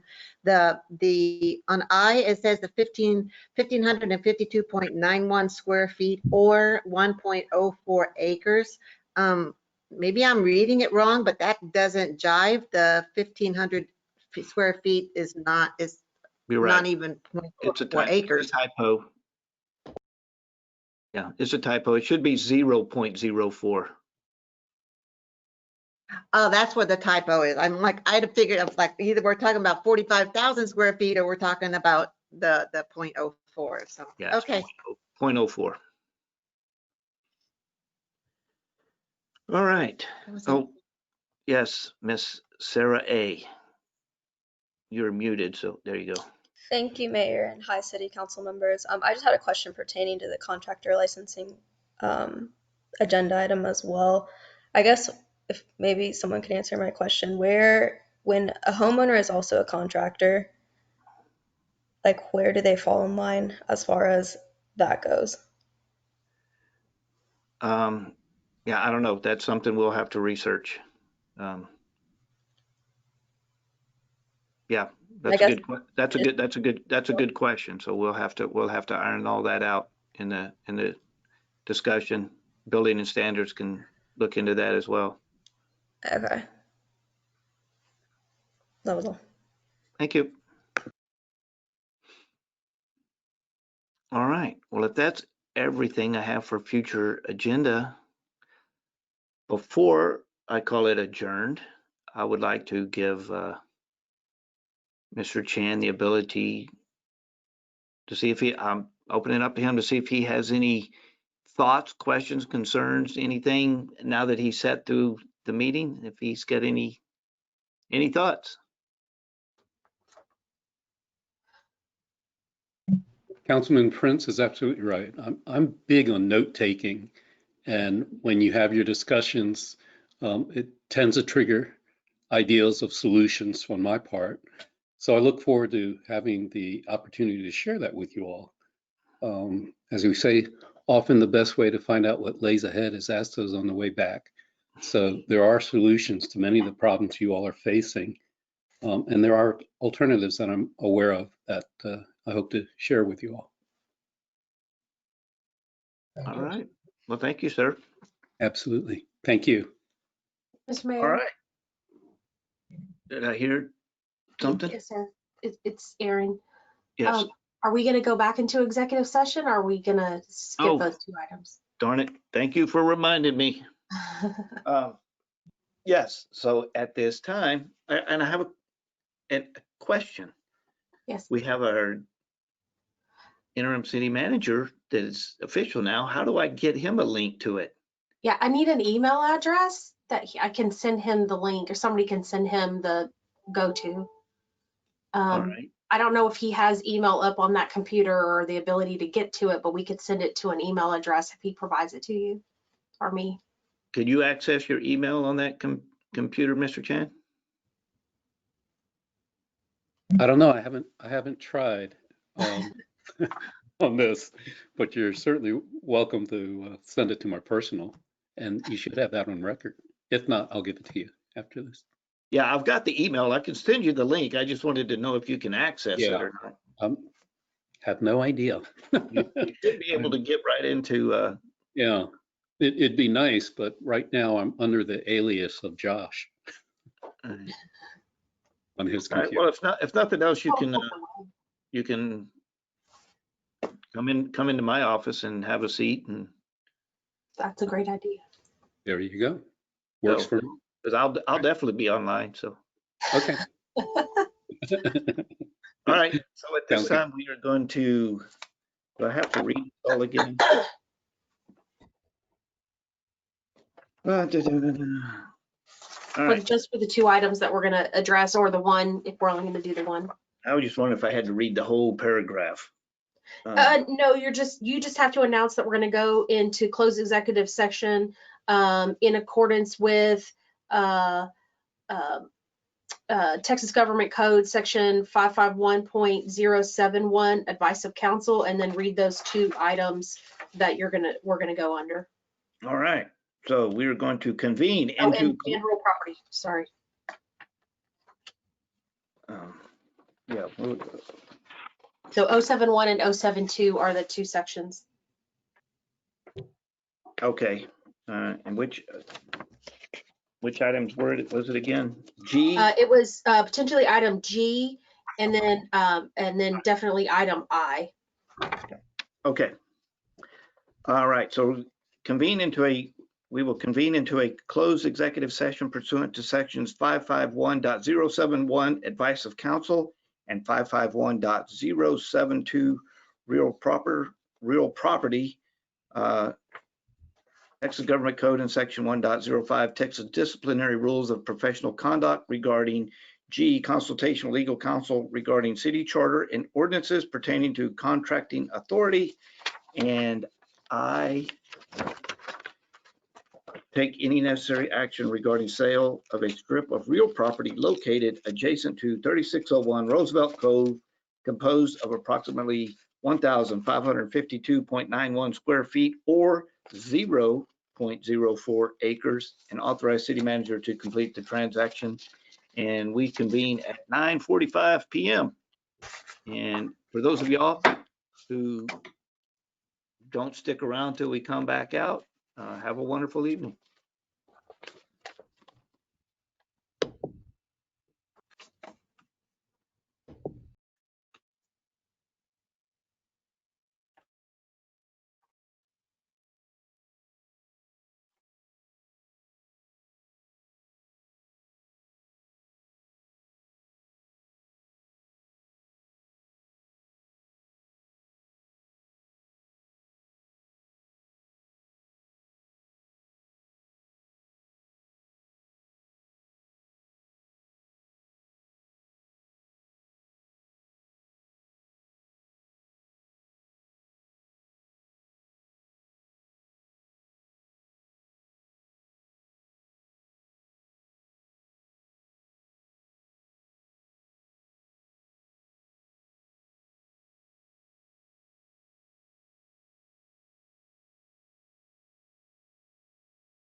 Sandra, are you listening in? Hey, what time did we go to executive session? 9:45. Okay, yeah.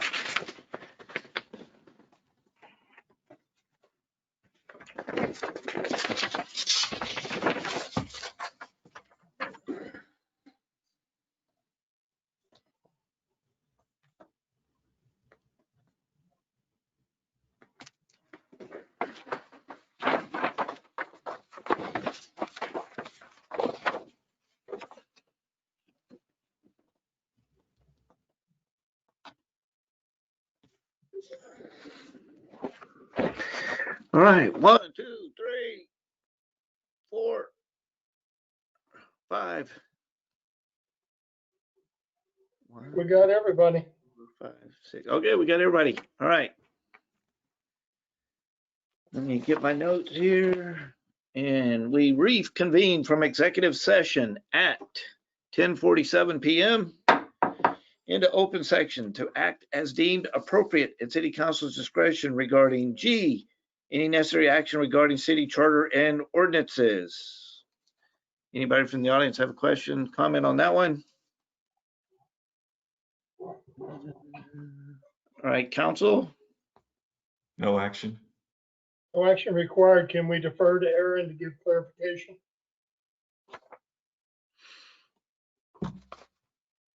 Sure. So council, I provided legal advice regarding some of the requirements regarding contracting authority that are in our city charter and the difference between that and what authority is granted to the city manager under our fiscal and budgetary policy. So they can provide some clarification regarding what items need to come before council in the future. Thank you. All right. All right, and I, any necessary action regarding sale of a strip of real property? Questions, comments from the audience? All right, council, any actions? Mayor, I'll make a motion that we proceed with the sale of the strip of property adjacent to 3601 Roosevelt Cove, and that we give the city manager authorization to initiate the sale. Second. Is it initiate the sale or complete the transaction? Initiate the sale and complete the transaction. Both. All right. And I still second. All right, so I've got a motion and a second. Any further discussion? All right, all those in favor say aye. Aye. Aye. All those opposed, nay.